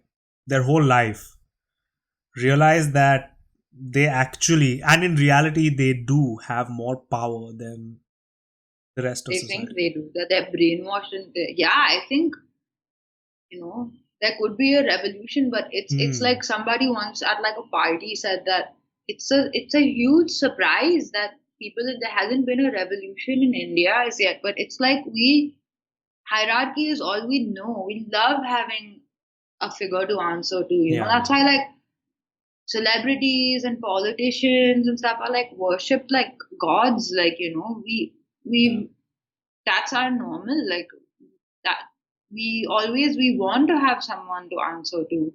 So many times, like I find, which really sucks, I realized like I had a tyrant for a director, once, like for one of the projects that I was working on, and I Hmm. was so productive. But why? Because fear was my motivator. Like Right. that's what you learn in school.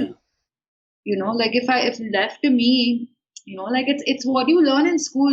Like अरे exam की time पढ़ेंगे चलेगा. You leave everything the last minute. You're not like taught here. I mean, many times you're not taught here, in my experience, to like have pride in like doing well, doing your stuff every day, having a good routine, like Yeah. being productive. Like you're not. That's something that I had to learn on my own. Like because earlier I was all like, yeah, yeah, last minute. You're okay with mediocrity, Hmm. on your own. But when there's like a hard ass, like making you like scaring the crap out of you, that's when you're doing it. But you're not doing it out of like pride. You're not doing it out of love for yourself. You're not doing it out of any, like, your motivators are not positive. They're like Hmm. either guilt or fear. And that's why there's so much like toxic emotional, like a friend of mine and I, like Hmm. she didn't grow up here. I'm not going to say her name, but she grew up abroad, Right. and she's of Indian descent. And her and I keep talking about like how toxic Indian family dynamics can be. Mm-hmm. Like very, in our Yeah. experience, it is very rare that like you are taught discipline from a point of love, or you are like it's always out of Yeah. fear. There's always, and the hierarchy, as you said, with your parents even exists there, where they feel like they have a sense of ownership over you. Like Yeah. I, at And that least can be that's kind what, of yeah, crippling, you know. Sorry. I said yeah, that can be kind of yeah. crippling for sure.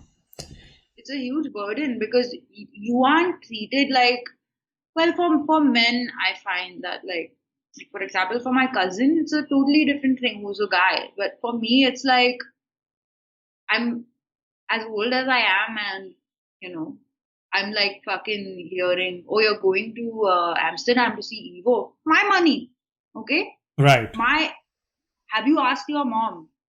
I fucking take offense, man, when people say that shit to me. Like, Yeah. I don't fucking like it. Like, I work my ass off, Right. or like, oh, did she eat lunch today? And I'm like, why the fuck, like, oh, if you're Hmm. going to eat lunch at 4 o'clock instead of 3 o'clock, at least ask me. Why? Ooh. I am a free thinking individual. My mom. Oh. I don't care. Put this on YouTube. Like, Right. everyone has this illusion of me being like, because I'm like half white or whatever, that I come from a very modern family. And I do in many Mm-hmm. senses. But in many senses, no. Yeah, Like, man. I don't feel that I am treated like my life is fully my own Yeah, when absolutely. I'm in my Indian family dynamic. I don't.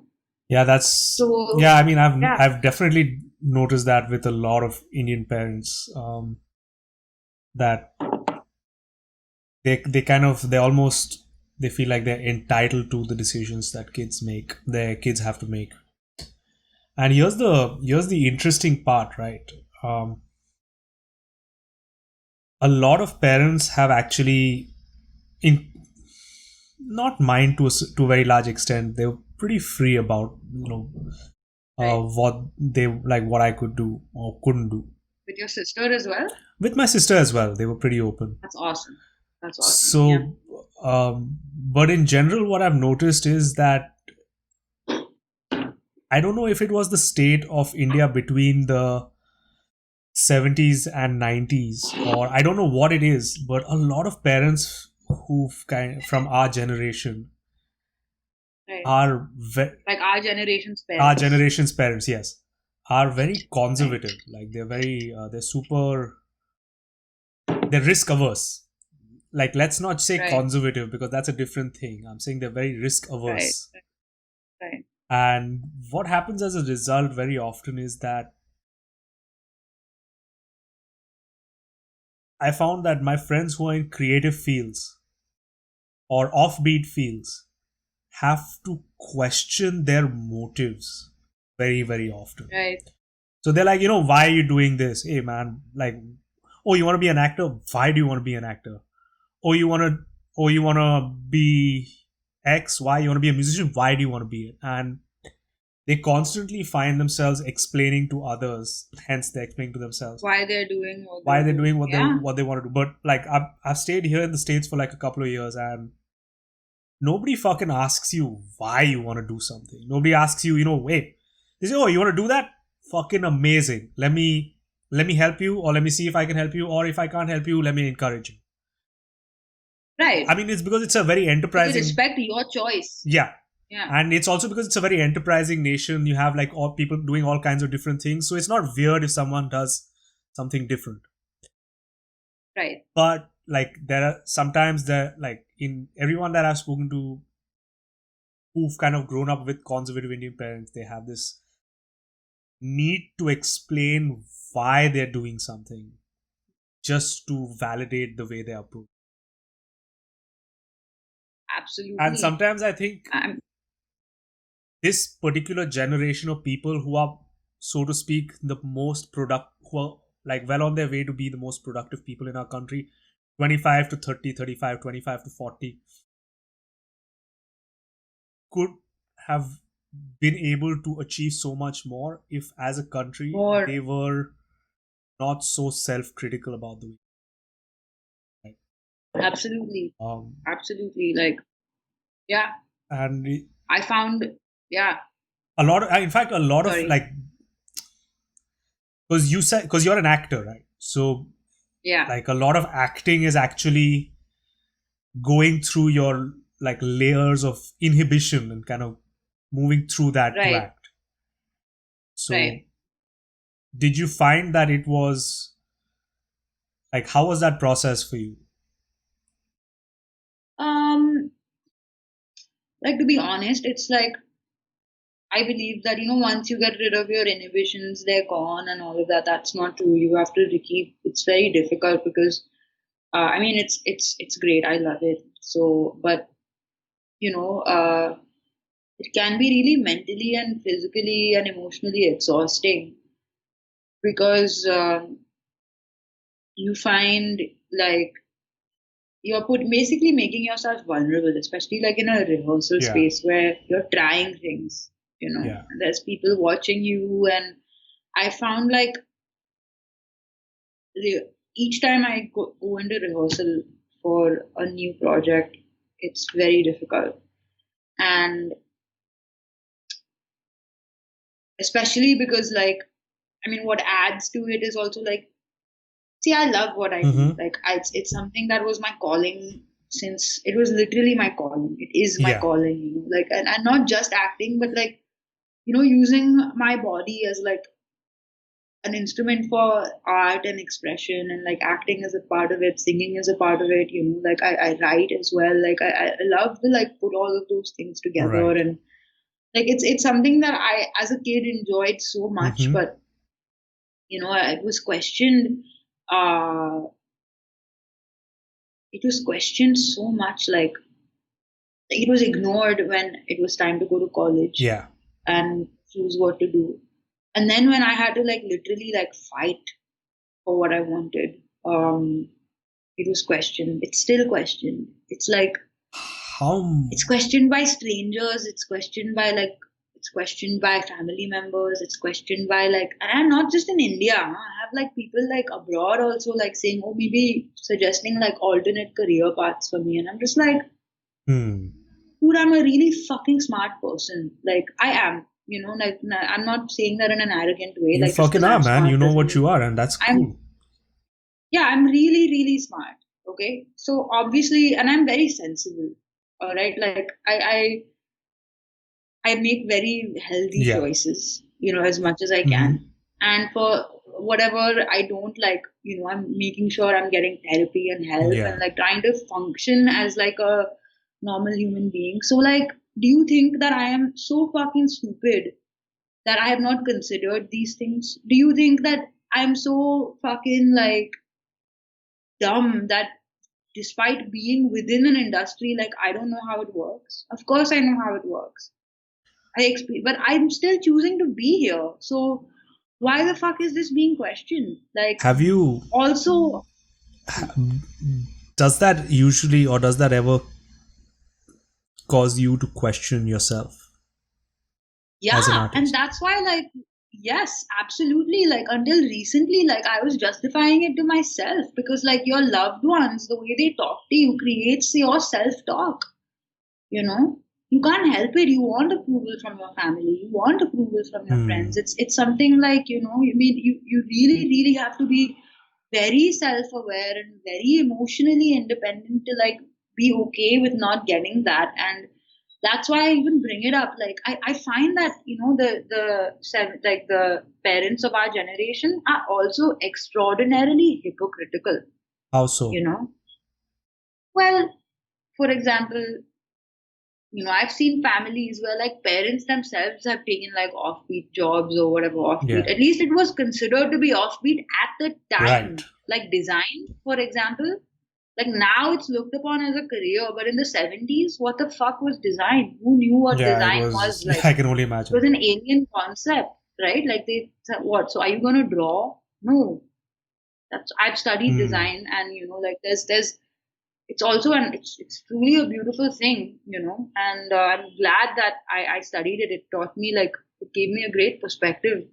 But back when it began, like, people still actually don't fully understand it. But so how can then you say to an actor, like, at a time when there is like crazy surge of content on the internet, on OTT platforms. Like, how can you say to an actor that, like, this is outdated information? Like, there is so much content out there. It's actually the best time to be a fucking actor.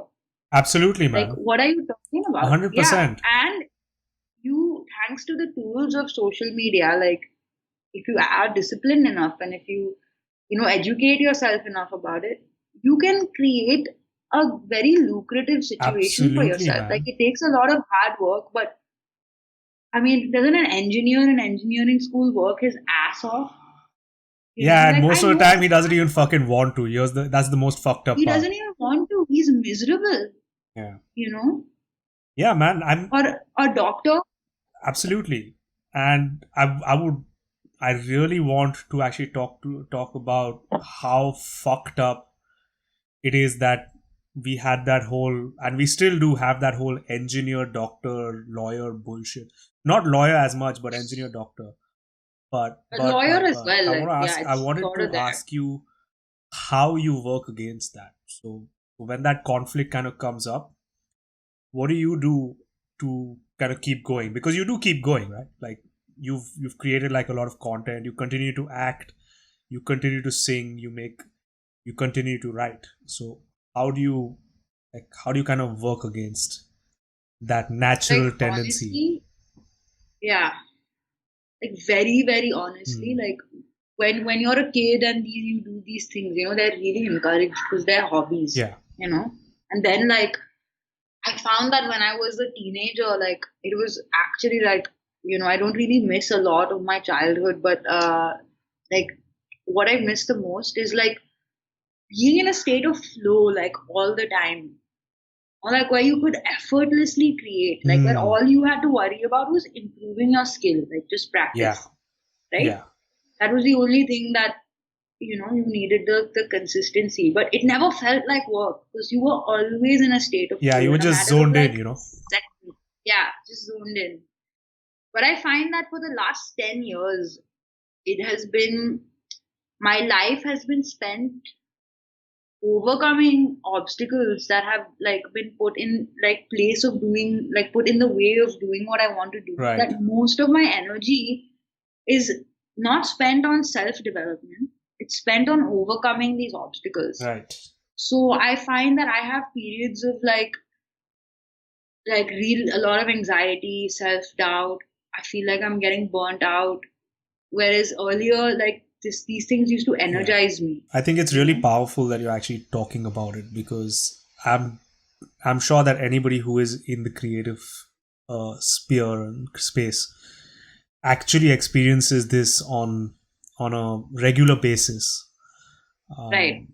Um, and I really I appreciate you talking about it.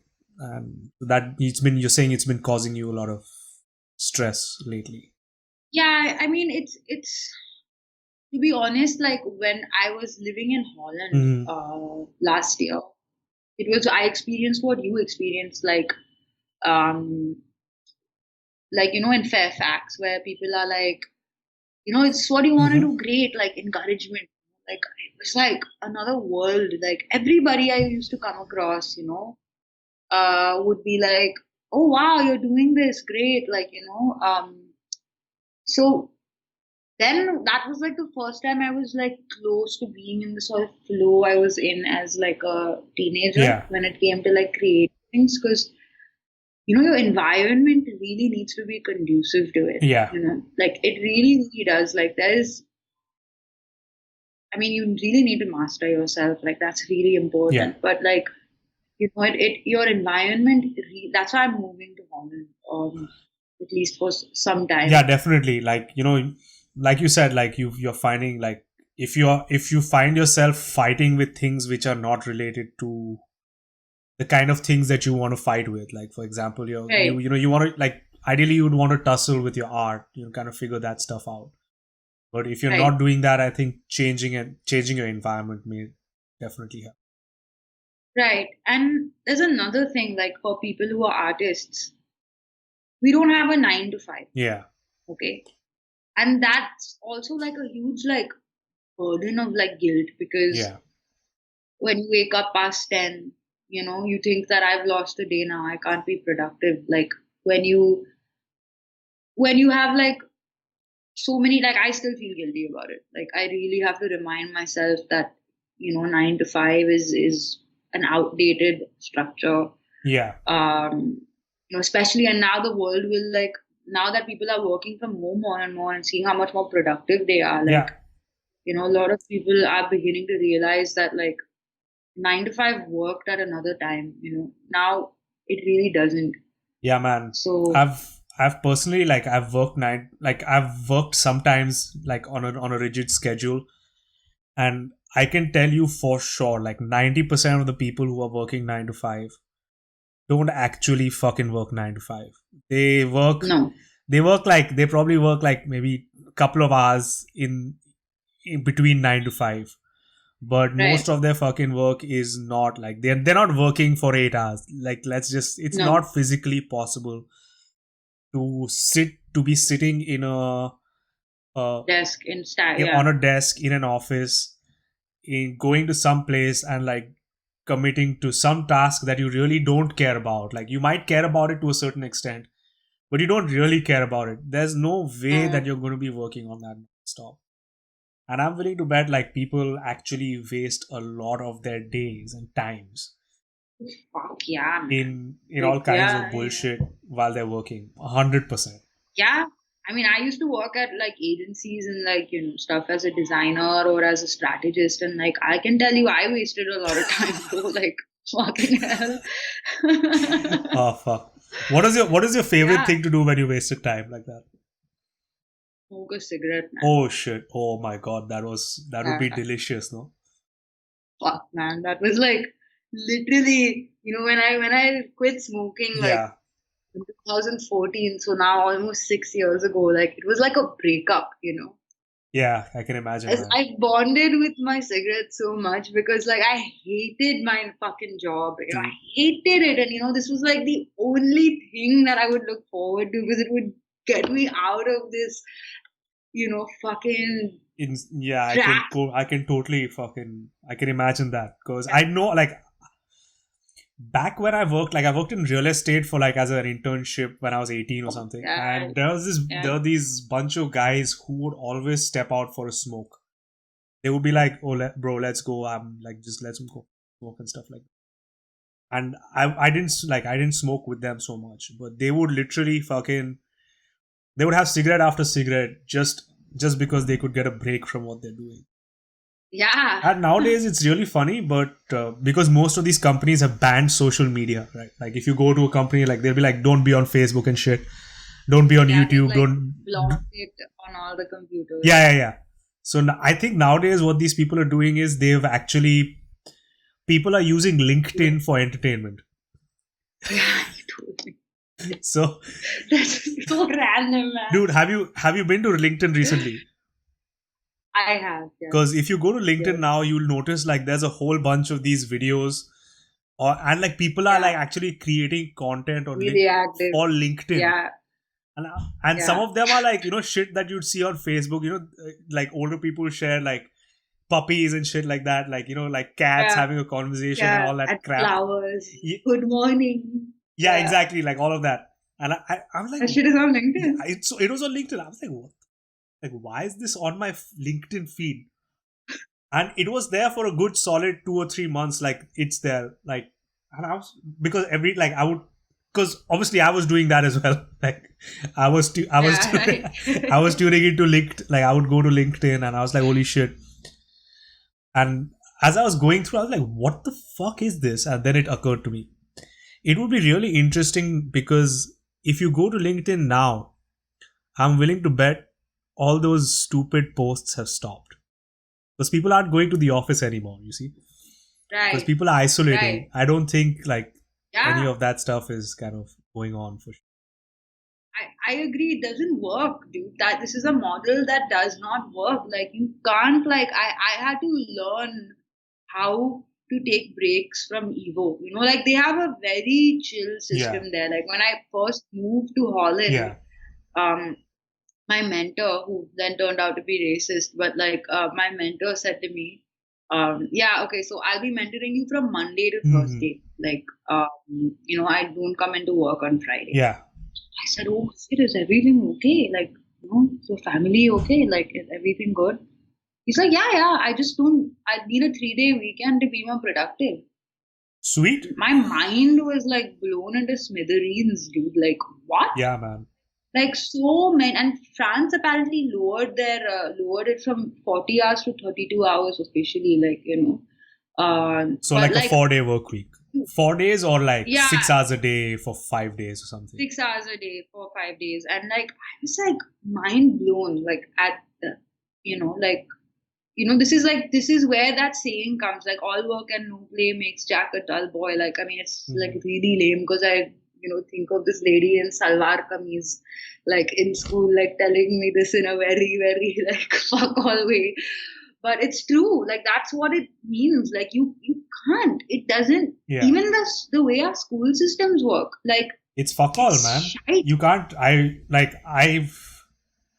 I've literally like, so when I was a teacher, I'm not like, so Right, I'm not taught the younger grades, right? right, Only taught older kids, and they generally have a higher like they have a higher um attention span.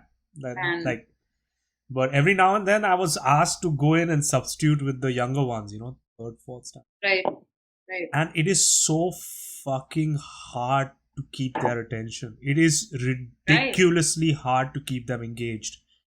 And right. you need to be doing all kinds of songs, dancing, all kinds of gymnastics to keep them engaged. And Yeah, uh, it's crazy that we would expect these people to act, or these children, these small little humans, to actually be focused like adults at that young age. And we've right. absolutely I mean, fucking, I agree. we've like, that's when That's when that stuff happened. You know what? There was this really interesting research study that basically, like psychologists find correlations between different things. Right. So they found that creativity, right? Like there's a general creative, like there's a general intelligence. Like your one intelligence can load on to different things. You have a general level of creativity which can load on to different things. So like if I'm a creative individual, I can be creative one way, and then because I'm creative one way, I could be creative in another way, and that could be a general level of creativity which can kind of go up or down. Right.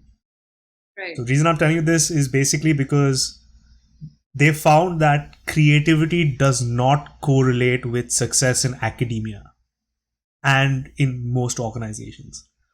Most work organizations actually do not want you to be creative because that disrupts.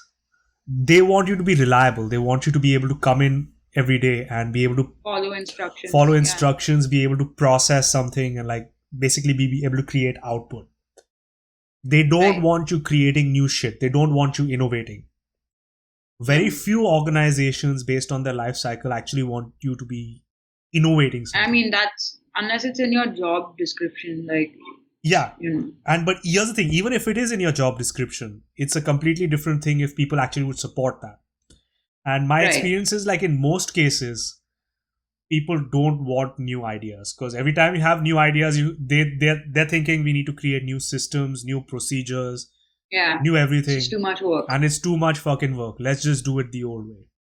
And that, like, Right. I cannot fucking imagine doing that day in India. Probably, Yeah. like, Everything is standardized. I agree. And then, but you know, that is like what we do in school, right? kind Like of, yes. you're not taught to really think of yourself, Mhm. think for yourself in at least the schools I went to, or most of the schools I went to, you know. Yeah. You're not really taught to do that. You're just there. There's a standardized thing, Yeah. standardized test, standardized curriculum. Mhm. This is what you do. But as a teacher myself, like my side hustle, as you know, is I teach kids on in China online, That's pretty cool, man. and it's like, yeah, and and that's a whole different like ball game. Like you know, I have like I'm at my desk, so I have all these like animals and like Oh shit. fucking stars Oh and fuck. like Are what the else stars do for I have? points? Yeah, the stars are for points and like flashcards to show dad and mom and like you know like Nice, nice, nice. whatever this sort of stuff, flags. Anyway, like Are there a lot of brown each people class there? is. Cause You mean teachers? yeah, no, like the pictures that you have, like are they like all these like Indians or like? Well, I think that some of them yes, Oh, okay, some okay. of them yes, and even their like curriculum, like they give you the Oh, they curriculum, do. right? Like Okay.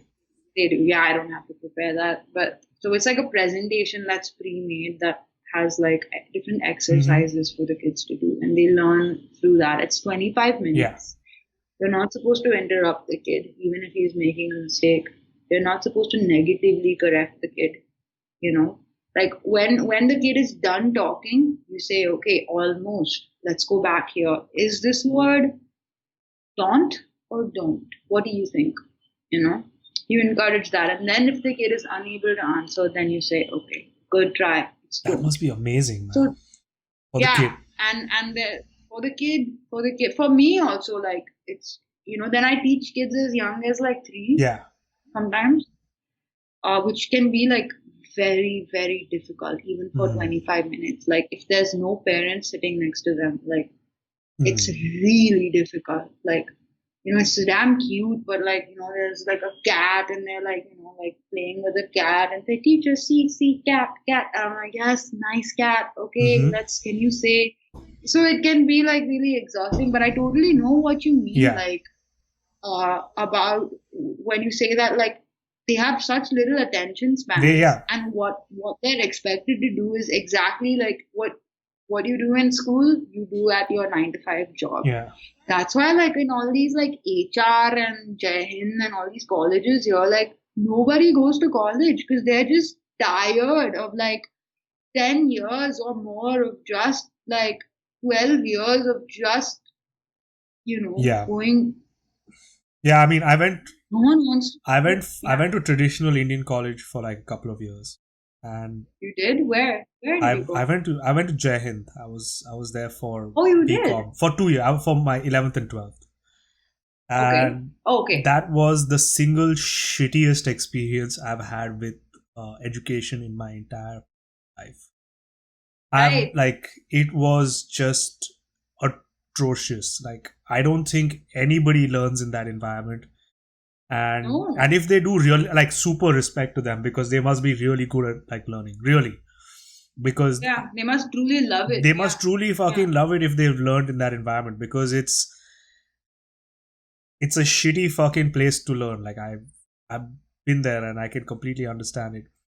It's like there are like, first of all, wooden benches everywhere, and there are like Not 120 comfortable. kids in the classroom, and the lady who's teaching or the man who's teaching really does not give a fuck about what they're actually talking about. They don't care if the people who are kind of listening to them have understood what they've said or not. They don't bother explaining themselves, and if you were to ask them why, they would They don't like it. they would I mean, they wouldn't like it, definitely, and they would also respond with a cyclical response. Contempt. So Yeah. like you say, Yeah. hey, why is this like that? Like, oh, it is like that because it is like that. Like, what the fuck kind of response is that? Yeah. Like, why that's your job to know why. Like, not my job to tell you. Like, that whole, you didn't read your textbook. Oh yeah, sometimes they'd respond that way for sure. Sometimes they'd be like, you know what, this content is the way it is because it is the way it is. You know what I'm saying? Like, for example, why Yeah. do we, like, say for instance, you're talking about tallying a credit debit sheet on a, like, when you're maintaining accounts. Like, why do you do it? You do it because you want to know the credit and debit levels.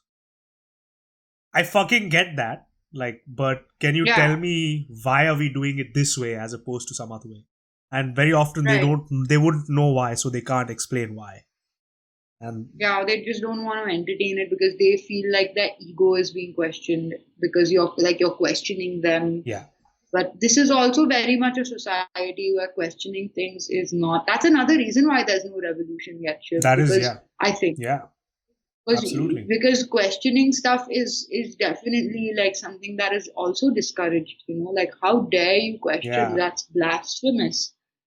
But I find that in that way, I I I mean I have not lived in France or the States, but that's one thing I love about Dutch culture is like it's really direct. People question, people respect you if you're direct. People respect you if you question things. You're encouraged to do that. yeah, Like what you see is what you get. Like there's no like hidden agendas. yeah. Very rarely.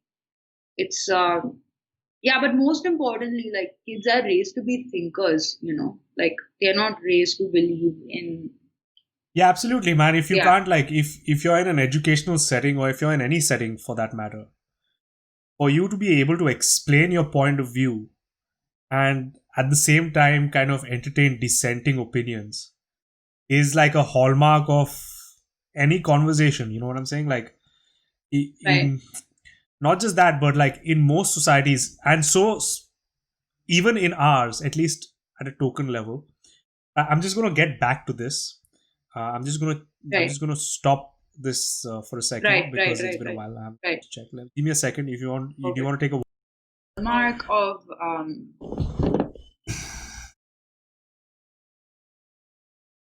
well, yeah, no, we were talking about like the Indian educational system, especially like in places like Jai Hind Hmm. or colleges such as that, Yeah. and how about people who actually truly abide. I think we were getting to that. People who actually truly abide by that and do. Yeah. Uh, Yeah. Like I had a couple of students. Like I knew for a fact, like they would do really well in the academic system, at least in the Indian academic system. no matter where they went. Like I don't care if they would like wherever they would decide to be. Like I knew. But then there were a bunch of my students. I was like, hey man, if you go into like college the way you are, you're not going to really get very far because, and it's not going to be their fault, man. It's going to be like that system is Yeah, just it's not conducive. It's a model that does not work for absolutely. the Yeah, Muslim. because you went to college in India, Pune, and then you did Netherlands for a bit, right? Yeah, well, I went to college in Pune, which was like horrible, man. Like, uh, yeah, and then I did my final year internship in the In the Netherlands. Netherlands. So yeah, I didn't like my job there either, to be honest. It was like really boring, and I felt guilty because Hmm. I was like, fuck, like, how the hell are people doing this? Like, they're in this state, they probably don't like it, Yeah. but they're still productive. Like, why am I not? Like, Hmm. then you start judging yourself. You're fuck, I'm just lazy. I'm just this, I'm just that. But Yeah. the truth is that, there's, we've also been conditioned to think that if it's uncomfortable, it's probably good, you know? Like, Right. Like I mean, yeah. I'm saying yeah. You're saying if it's inconvenient, if you're not like if it's not going to be like yeah, everything is in sunshine and rainbows and you're not supposed to like your yeah, job and shit like you're that. not supposed to like your job, and like working hard doesn't feel good. Like, you just have to develop like a thicker skin. Hmm. It's like when girls are told, like, when men behave badly, like, boys will be boys, you just Hmm. need to like develop a thicker skin, like, and then you're not supposed to have feelings if like somebody is, say, treating you badly. It's kind of the same thing where, like, for the longest, like, I've burnt myself out on so many occasions because I've just felt really guilty. Like, I don't feel like working, I don't feel like doing this. Like, Yeah. I overdid it. Like, I would think that, okay, when I came back from Holland and decided that I'm not going to be a designer, I'm going to be an actor and a singer, etc., etc., I was like, okay, you know, maybe if I apply the same structure or the same school of thought to my acting and singing, then like I'll do really well. Yeah. So for like a good 6 months, 1 year, I used to wake up at 4, 5 in the morning, do my riyaz, like do my like then go to then work out, then go to like acting school, do work over there. Like, I would sleep 4 hours a Yeah. night. I'd get sick really often. Mm-hmm. And then like slowly towards the end of those months, like I started to lose interest, like because I was getting burnt out, Yeah. and so then I was like, okay, I use this don't get too comfortable approach to my on myself, where I Hmm. was like, okay, like this is really fucked up, but I was like, I'm going to go to sleep in my work clothes, like my jeans and my whatever, t-shirt and stuff, instead of my night Hmm. clothes, so that I don't get too comfortable. And it's like I won't get deep sleep, then it'll be easier for me to wake up. Like that's how I'm thinking. That's Okay, yeah. then That's pretty I difficult, would man. put That's tough. right. Because I was like, no, no, this is how you work. This is how you're productive. I need to make all those 5 a.m., 7 a.m. I need to hit all these marks in my day, Yeah. right? Then I would like put, it's like retarded, but whatever, just maybe this will help someone. I would put a chair like here, Yeah. okay, a chair, and then I would put on this top of this Yeah. Yeah. bookshelf, I would put an alarm clock, Mm-hmm. Oh okay. shit! So you had to I'd set climb it the for the chair to get to the alarm clock. and yeah, but on the chair, I would put a cup of coffee the night before. So you would. So I would have to drink the cup of, I would see the coffee, I would drink it so that I can't go back to sleep. And then I would have to climb there and then get the alarm clock. So by the time I've had the coffee and I go there, I'm not going to go back to That sleep because sounds my crazy. instinct after these, huh? So that sounds crazy, Sorry? man. That's insane. That's crazy because like I was like fuck, and also I'm a woman, I have limited time, I need to make it big, I need to make it work, I need to be like ace at singing, I need to be ace at acting, I need to be ace at modeling, I need to do all of these things at Mm-hmm. once. You are running against the clock, but my instinct Yeah. was because I was waking up at 4 and sleeping at 12 for like 6 months. Like my instinct was just to want to go to sleep and not do anything, Oh, because that was my body's way of like yeah, man. recuperating, right? Like my Yeah. instinct was like telling me I needed rest, but I was trying to beat that by creating a fucking caffeine obstacle course, for myself Yeah. to be more Yeah. productive. And the fact that it's like I'm like thinking, no, I shouldn't get too Yeah. comfortable because then I'll be productive. But that's bullshit. Like after meeting Evo, like he truly taught me how important it is to take breaks and how that Definitely, man. like impacts your A hundred productivity. Like percent. you should enjoy your life. Absolutely, man. Like yeah. So I'm still learning how Yeah. to take One breaks. of my very close buddies, Rohit, Yeah. he's he's one of the most artistic actors I know, because just Yeah. simply because of I the breadth of things that I've seen him do. He's amazing. And his schedule really freaks me out, man. Like if you look at his schedule, I think he's been able to perfect it according to his style. The pretty laid back right. guy. He doesn't like to make plans. But the Right. conflict constantly faces, and I'm sure he does, is that, well, he can be unplanned, but you can't really be unplanned when somebody's got a shoot to do, right? You have to be present for that Yeah. shoot. So he would, like, if he has like a 3 day, 4 day, 5 day, even like 6 month commitment, he's gonna give his all to those 6 months. And then what he does is, for the rest of those 6 months, he's a potato, man. He'll sleep at like 4 a.m. or he'll sleep at like 12 a.m., wake up at like 1 in the afternoon, does not give a fuck about any kind of schedule or anything. And that's basically his recuperation time. And I think in Right. that time he kind of explores as well. So he'd have like one kind of a different kind of movement every day. Like could be capoeira, different kinds of stuff, and he'd experiment with that. So, and then he'd eventually be able to use that in his craft, and that's pretty interesting. Yeah, that's I've never awesome. met someone, but I've heard that there are a lot of, like, those, there's that kind of creativity as well, where you have, like, there are people who are super planned and they're okay with being planned, right? Yeah, I've also I have a friend who's a photographer Yeah. and she's very, very planned. But then she's also like overdone it. This is like a conversation that her and I have a lot. Yeah. Like, but now she's in a place where when she catches herself overdoing it, she like, she doesn't give a fuck if it's like a great opportunity or not. Like she'll be like, no, I'm not. This is my limit, which is also like I think there's merit to that.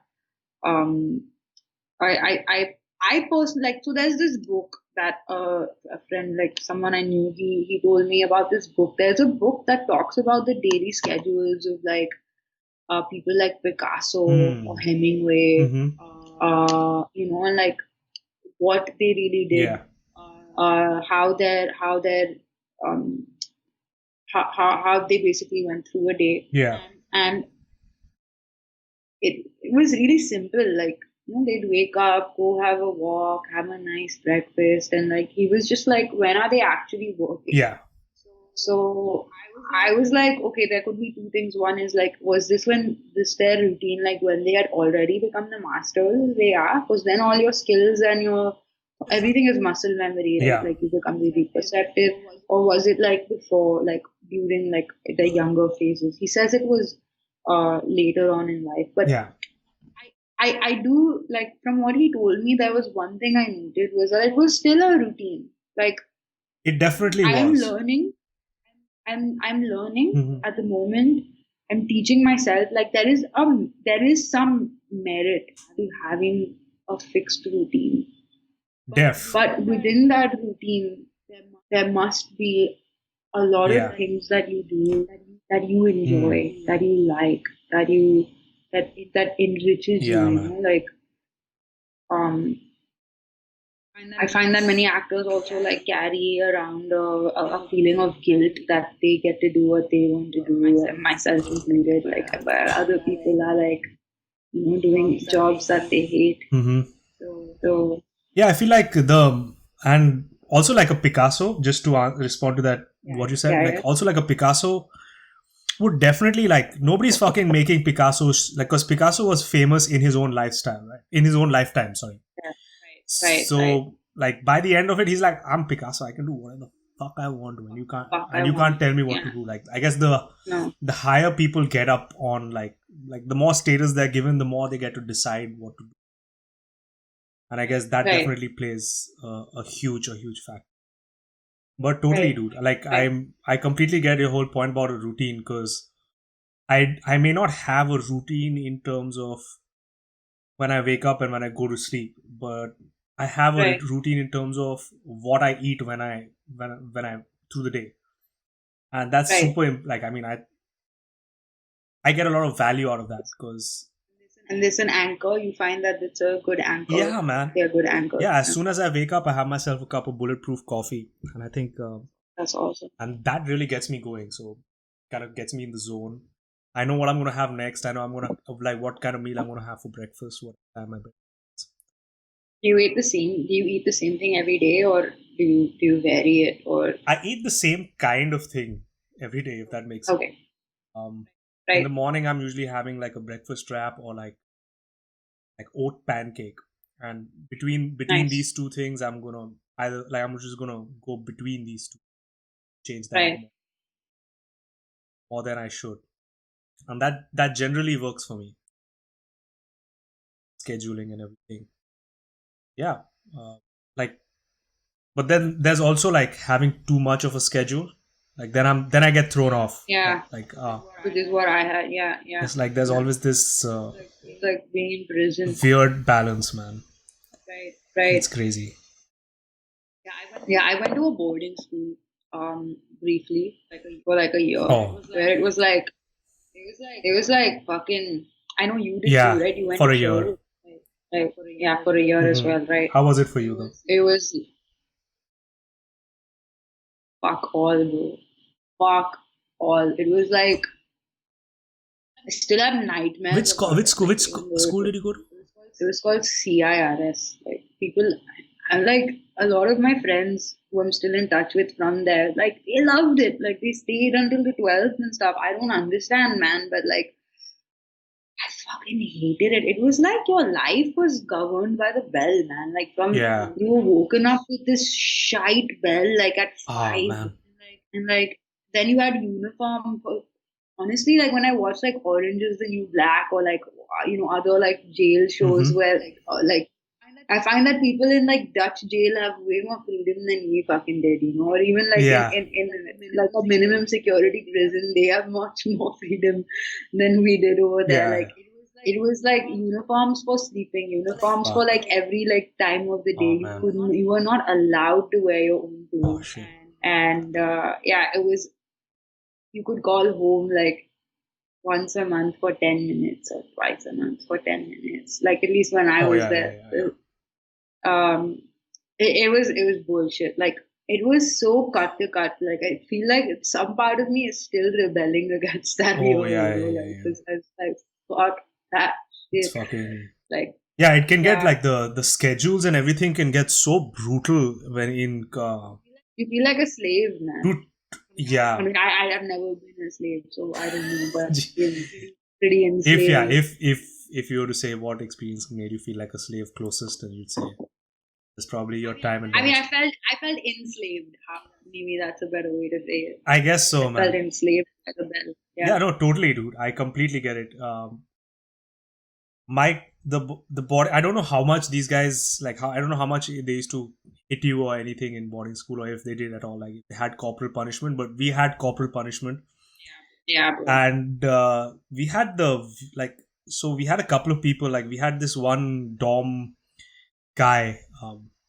I don't know, warden. They call him wardens. We had this. We had Yeah, this. yeah. They call it like someone like some dude like my some family Yeah, yeah. friend or whatever, like who's been to jail, right? When I was at some gathering, who this man happened to This be dude's been there, to and jail. he heard, Oh yeah. shit! This guy's So badass, man. yeah, like I mean, it was just a family, like I don't know, someone's son. But like when he heard me say, yeah, we call our like matron, a warden. Yeah.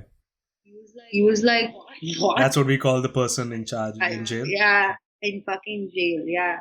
That's nuts, man. So this dude, and I can totally imagine because fuck, I felt like this guy made me feel like I was in prison more than anything else. He was this guy had this really mean look on his face all the time. Yeah, big He mustache. did not. There was another guy who did have a mustache, but not this guy. Okay. And Okay. but he was a warden too. I think you're not very far off there. So this guy Right. would like wake up in the morning and he'd have this really like he'd walk through the halls at like 6 in the morning. He'd go, wake up, wake up, wake. I still remember how he said it. He'd go, wake up, wake up, wake up, wake up, wake up, bloody, wake up, wake up, wake up.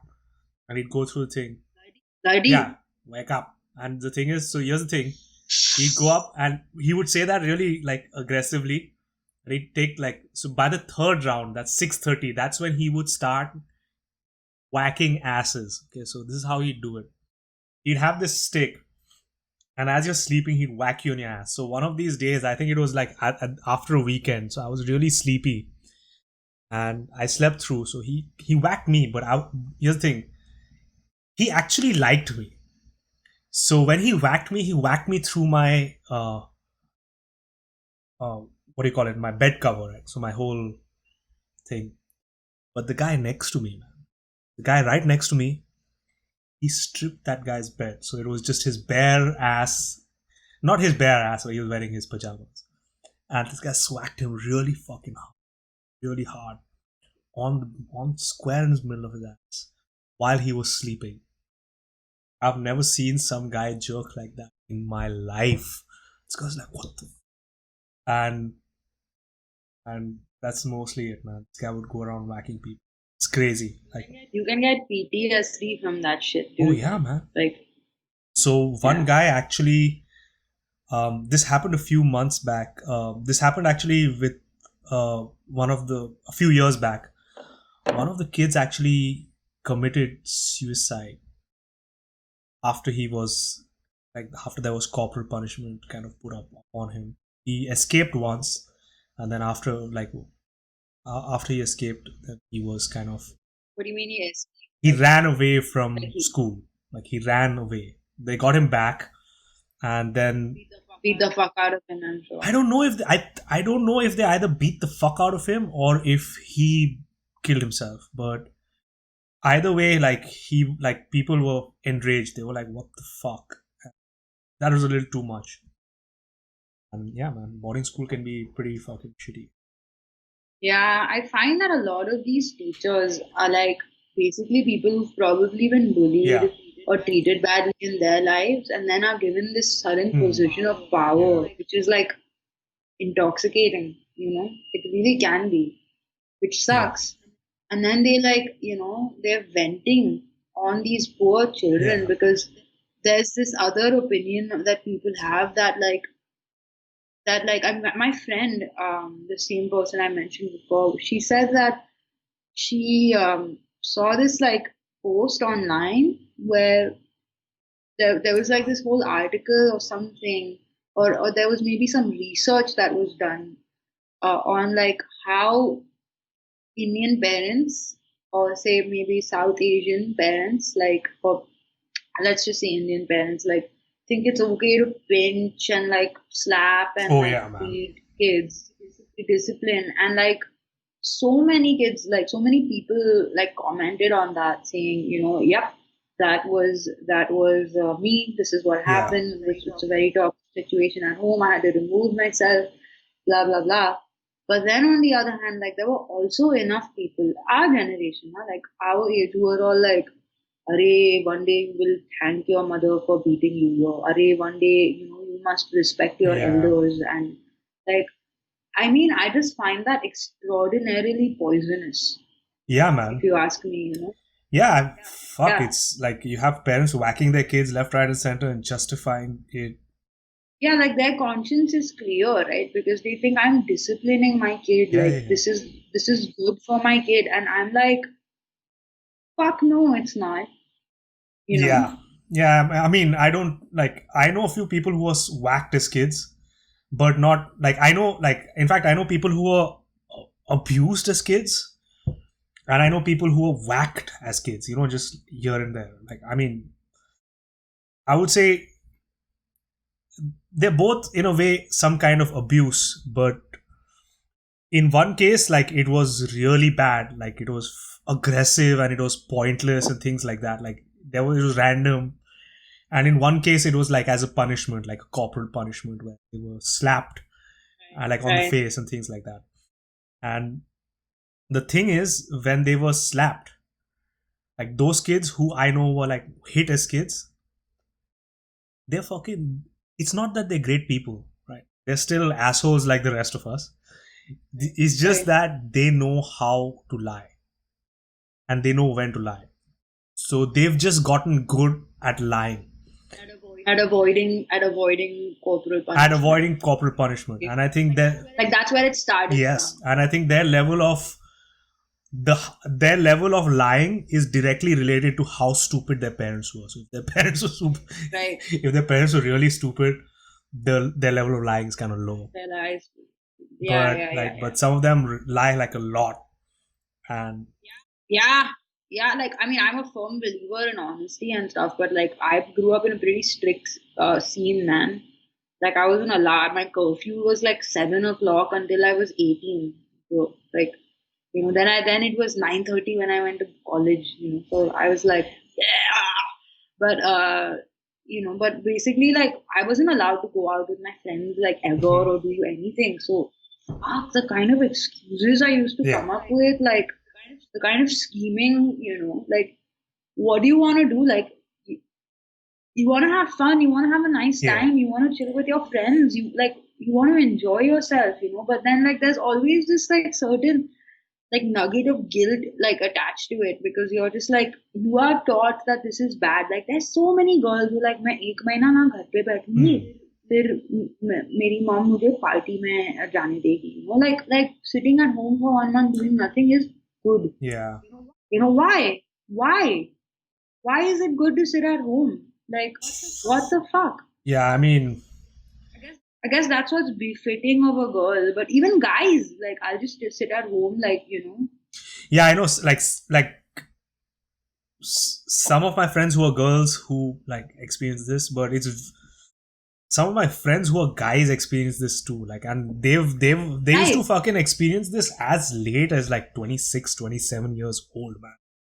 I would Oh be like, hey man, God. you want to step out? Be like, no man, I've been out 2 or 3 times this week. I don't think my parents would like it that I'm. And I'm like, what the fuck are you talking about? Like, how is this even a thing? Like, what the hell?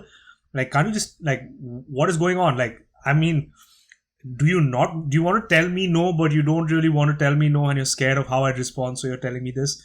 Or do they really fucking like, are they really in charge of you? And if they are, that's a problem, man, because Yeah, it's if really they can toxic. fucking control when you enter and leave the house, right? What other things do they fucking control, right? Well, do they tell you what to do with your life? Things like that. Like, and why do they do that? And it's a huge Why? thing, Why? man. Because I think, again, it's the hierarchy, right? Like, they think that like they own you because you're younger. Absolutely, They man. think that Fuck yeah, like you're staying in their house though. yeah, Like there's, yeah, but at the end of the day, you are still staying in their house, and that's your fault. Like and it's, if you're staying under their house and if you're kind of still economically dependent on them way up into that late age, right? To a certain extent, I understand why they are. I'm not saying that it's justified. Like it's not a trade, right?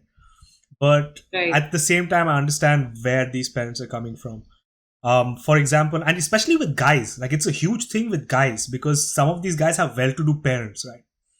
And these parents will like employ these kids and things like that. So it's, but these these guys, these men are like, they're not men, they're man children. Like they've not really grown up. They've Yeah, not been out in the even world. mollycoddled. They've been Yeah, mollycoddled, right? So let me give you an example of when this really came out. Like there was this American pickup artist, right? So they're like way back in the, I was in the mid, is this part of the game or is this no, like, so yeah, way uh, back in the early 2000s, there was this movement of like guys learning how to right? approach women Yeah. and pick them up. And So you mean mystery? Are you talking about mystery? yeah, kind of like that whole mystery thing. Yeah, that Yeah, whole vibe, right? So there was this guy who right, was, his name was Sasha Day Game, and he came down to India. right. So he was like, I'm having a talk, and I think he charged like $1,500 for that talk. So Me and another friend of mine went in. Funnily, yeah, When? yeah, I went for the talk, and How old I were was you? like 22, 23. Like Okay. I wasn't like super young. I wasn't super old. I was 20, like maybe like 6, 7 years ago. And I was like, Right. fuck, I would love to know because I've seen videos of this guy on YouTube just like walking up Right. to random women and just like being able to vibe with them, and that was amazing. I wanted to learn that. And I went for this talk with a friend of mine. Funnily enough, it was in Gujarati gymkhana.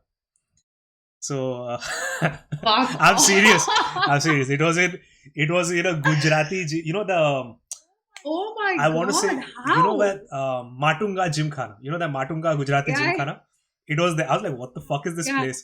So it was in this seminar room in the Gymkhana. We walked up, Fucking lived there, man. Like, yeah, but yeah. and he went on for like 2 hour, an hour and a half, and like this was his advice. He's like, bro, you guys want to pick up girls, or like you guys want to, like you might want to get into a relationship or whatever. Right? He wasn't like he wasn't moralistic about what you want to do, but he was very direct, saying you gotta start living in your own house, man.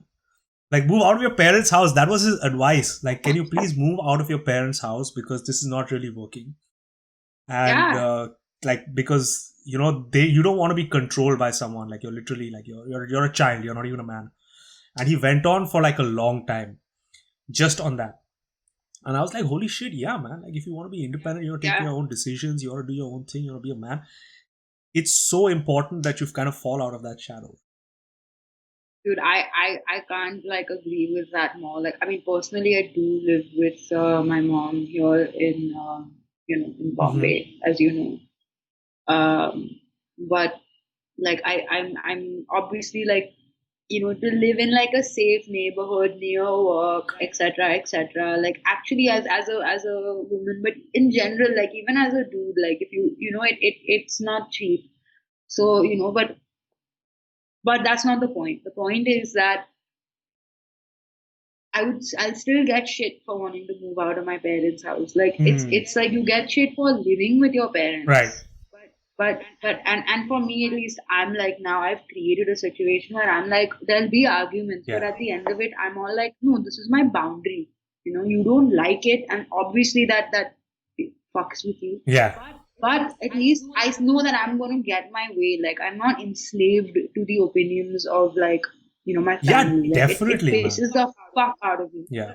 And maybe it's the same with you. But there's enough people who, like, won't do it because, like, they have, like, this whole, like, dudes and girls, like, no, I can't. I've been out already two times tonight, 3 times tonight.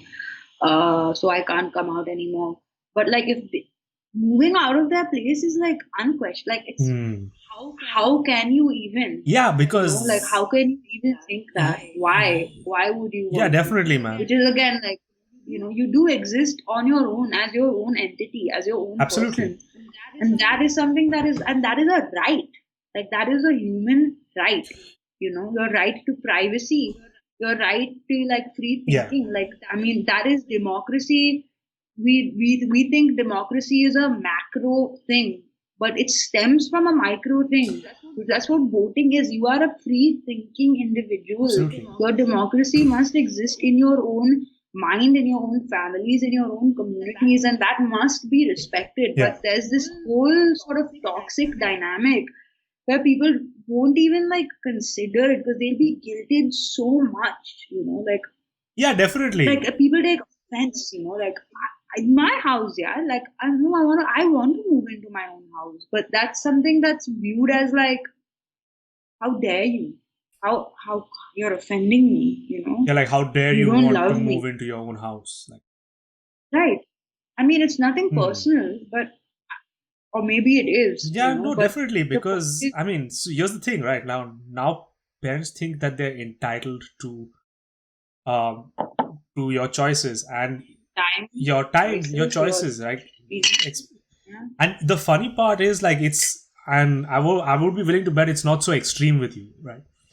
But With yeah, me? I'm saying it's not so extreme in your case. Well, it was. I had to like really You fight to like, negotiated it and things set like my that, boundaries. and you set Yeah. your boundaries, and I think that's kind of worked for you over a period of time.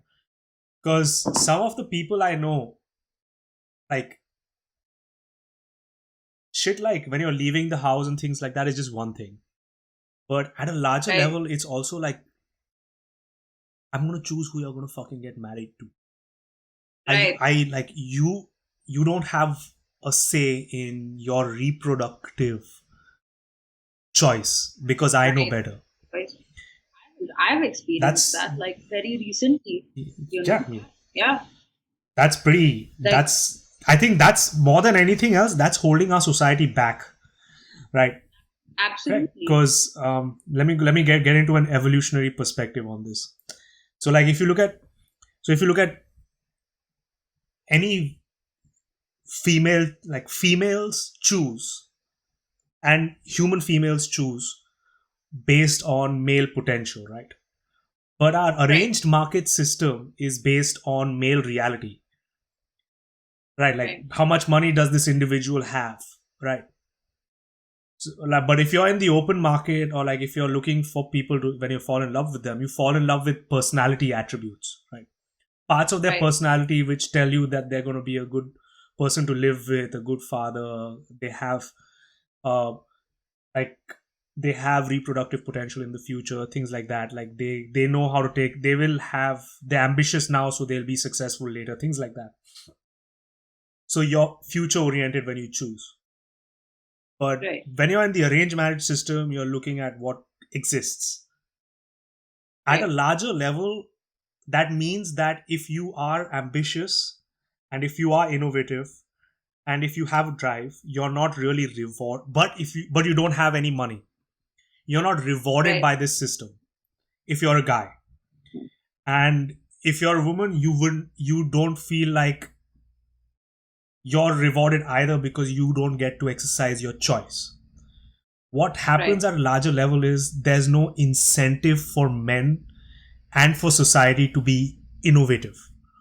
There's Right. more incentive for people to be conservative and Right. have a, like, let's preserve our personal asset and wealth kind of mentality, because that's what would lead us to reproductive success Right. over Right. a period of time. Just think about how much that can actually damage society. I think one of Yeah, I mean it's an impediment. exactly I think one of the single most potent um, inventions was in the 60s and 70s when they actually came up with birth control, right? Right. Because that gave women the choice of who they have kids with, and it kind of also explored the sexual revolution in the States, and Right. I think, And in Europe. and in Europe as well. So just that one invention actually put, I think, changed the way society functions to a very large extent. And I'm kind of Right. excited. I really am excited. Even when this, do you know when this whole Delhi boys gang thing? Have you heard about? Yeah. Right. I was actually, so here's the thing. Although it's really fucked up that that's happened, I was happy to know that people are having this conversation.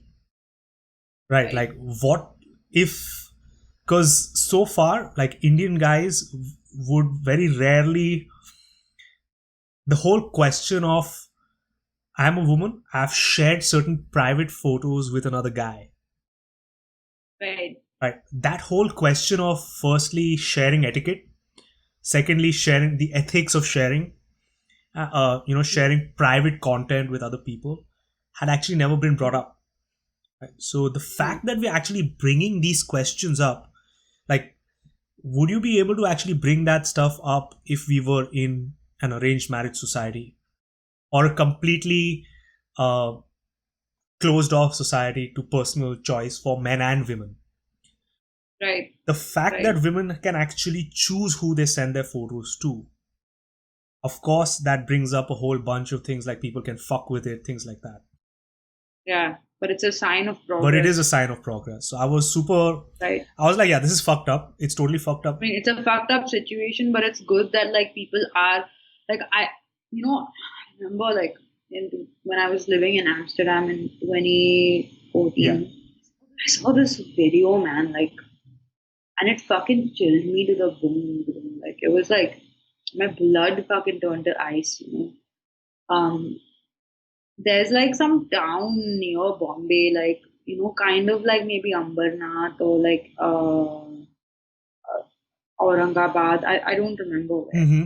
Apparently, there's like a lot of like lodges, you know, over Oh yeah, there. yeah, yeah. Yeah, so a lot of like couples would visit, Oh young yeah, yeah, people, yeah. you know, like in college and stuff, Mm-hmm. like maybe early 20s, late A lot of them in teens, you Lonavala know, as well. Lonavala. There are a lot of like Karjat. And then there's Karjat, Panvel, all of that, right?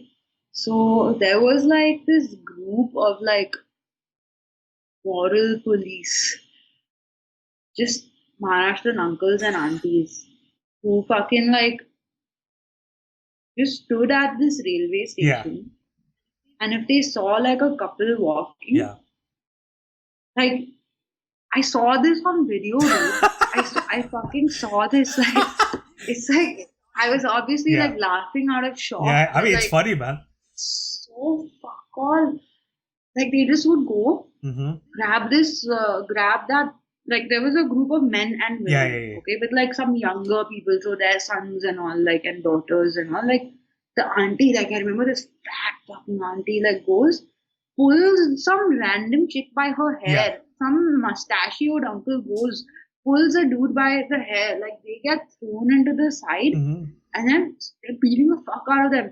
तुझी आईला phone लाव तुझी आईला phone लाव आता phone लाव कोण आहे माहिती आहे तुझी आईला इकडे तू कुणाच्या बरोबर आली you know आईला फोन लाव fucking beating the shit out of them and calling their parents Right. to tell them they've come here like because they think people like this are ruining our society. Hmm. Like who the fuck are you to lay a hand Yeah. on a stranger? Yeah. So that. Like and then Yeah. the younger guys are beating them, like the women are beating the women, the men are beating these like poor like I don't know man, like they just want to have some Yeah. I privacy. mean, you can do like so. That's the problem, right? So we have all these. That's see. This is where like um I think what this is what Dr. Baba Sahib Ambedkar was actually talking about. Is like our society, we got democracy. We've used we've begun to get Right. constitutional democracy, but as a society, we really haven't reformed to fit No. those things. Like for example, you have Democracy. like this is the same thinking that's actually literally talking about a sedition law on free speech. So the thing is that if you've adapted a constitution based on commonwealth law, on common law, Right. Right.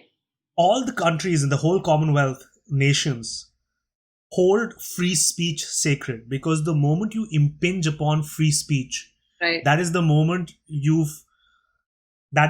where people are not free to share their ideas, right? It's the same thing Right. with what just happened here. Like people have their fucking choices, right? Now, if you let morality get in the way, and like if people get let morality actually make choices, there's no difference between India and a fundamental Islamic state. There's no difference. I mean, it's essentially the Right. same thing, Or because these or China, for or example. China, man, China. I have a few Chinese friends. I love them. They're amazing, but their government is fucked up. They do a lot of shady shit, and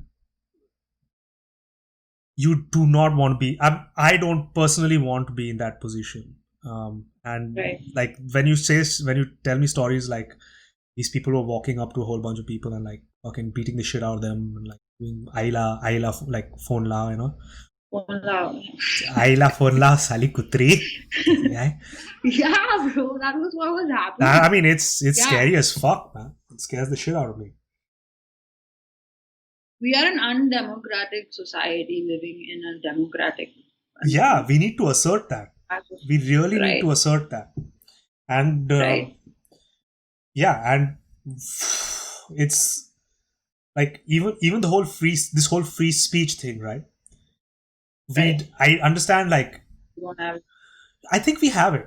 It's not like we don't have it. I think we have it. I think that people have misinterpreted it to a very large extent for on both sides. Like if you're You can't just say shit about someone else and not expect them to take you to court. They will take you to court if you say something, and if they can take you to court, they would throw a frivolous lawsuit at you. They will. That's part of a democratic nation with a judiciary. But at the same time, you can't have a situation, or you think about having a situation where someone says you can't say a certain thing. That's a problem, man. It's a problem. But what about like celebrities, for Yeah. example? Like, I found that like so many celebrities, like or Indian celebrities, were doing that whole blackout Tuesday and like Black Lives Matter. Right, And right, like right. honestly, that really pissed me Why? off because I was like, there's only a handful of celebrities that had like anything to say about the migrant crisis or Kashmir, Mm-hmm. what happened in Kashmir. Yeah, man. But like, because in the States, like, you have to give it credit. Like, people like Trevor Noah or John Oliver, like, who have shows, man, and like openly criticize the president, and like, it's okay, because it's a democratic society. But Absolutely, man. sure, the news channels and stuff, like, I mean, on television, Yeah. like, you have mainly mainstream news, and like, I don't really see people like condemning the political situation. Like, I mean, and let's come back to celebrities. Like, I only see celebrities like, being with the government for the most part, or staying silent. Yeah, man. So it's not as easy. Like, it's definitely more democratic. There are enough people who do criticize the Yeah. government. I'm not saying no, but I'm just saying it's not as widespread. And like, for example, there's this girl I know, man. Like, she's a pretty well-known actor, up and coming. She's very open about like how she's against the current government. She gets like so many threats, man. Oh, So yeah. Is many she on Twitter? threats on Twitter, on Instagram, on Facebook. Like, people, she had to call the cops. Someone was following Hmm. her. Like, I mean, it was, Yeah, definitely, dude. Definitely. I feel like that's definitely part of the process. I know a couple of one of the guys I know. He's very closely associated with one of the opposition political parties, and right. this dude has like appeared on television, things like that. I actually reached out to him. I said, "Hey, how the hell? Wanna do it? Huh? Sorry, you asked him if he wants to do No, no, the no. I reached out to him. I said, dude, I saw your video, and like I saw your video on TV. Like, how the fuck are you right. able to take that level of like people are just like insulting the shit out of you? Like, how are you taking it?" And he's like, "Yeah, you got to get a thick skin about that." Thick Yeah, skin. but Yeah. I mean, definitely you have trolls everywhere. Like, and especially some of these online mediums, they get off on like fucking trolling you for sure. Yeah, like a page with 2 million followers reached out to me saying, like, can I post your picture? But it's a troll account, so I'll have to troll you. And I was like, okay, if he posts it on an account with 2 million people, I would get like a lot of yeah. followers. But I was like, fuck that. I still said Oh no because man, there was like some that's a tough place to be, man. really, yeah, like, because there was all like there was some like really like Like very aggressive, like sexist shit. sexually dirty stuff. Yeah, like there's a picture of like one actress, and like it was like, these days most actresses are showing cleavage, but this actress is showing hips. And then there's like all these comments with bros Oh like fuck. saying some really gross stuff. At least he Like, was respectful about it, uh, man. He reached out and yeah, he asked me, and I was like, yeah, no, I probably would have got like a lot of like male followers, but I was like, no, this is where I draw the yeah, line, yeah, like, so yeah.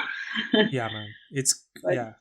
This is some crazy shit, dude. Because like if you like, it's I think it's very important actually to be able to like draw that line because you could you could very easily get those levels of followers and get that like because it's with Instagram you can fucking get like it's crazy if you think about it, but with Instagram you could have Instagram change your life, right?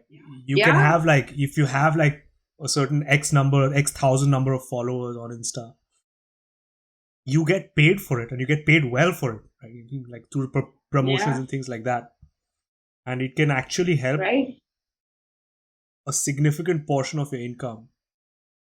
Your income, your visibility. Like, what about that show Too Hot to Handle? Did you watch it? I saw a couple of episodes, I must admit. Right. Ah, I saw You it saw it all, all? I must admit. Okay. Yeah, yeah, I must admit. It was like very good popcorn, like time pass I, in the beginning of the lockdown. I watched it. I judged myself for watching it, but I mean, but as an actor, I'm like, I should watch like what people. It was a platform for all of them, yeah. and after they got off that show, I think it was a year. It took a year before it was Yeah. released. Plus, it was released during the lockdown, so everybody watched Yeah, it. man.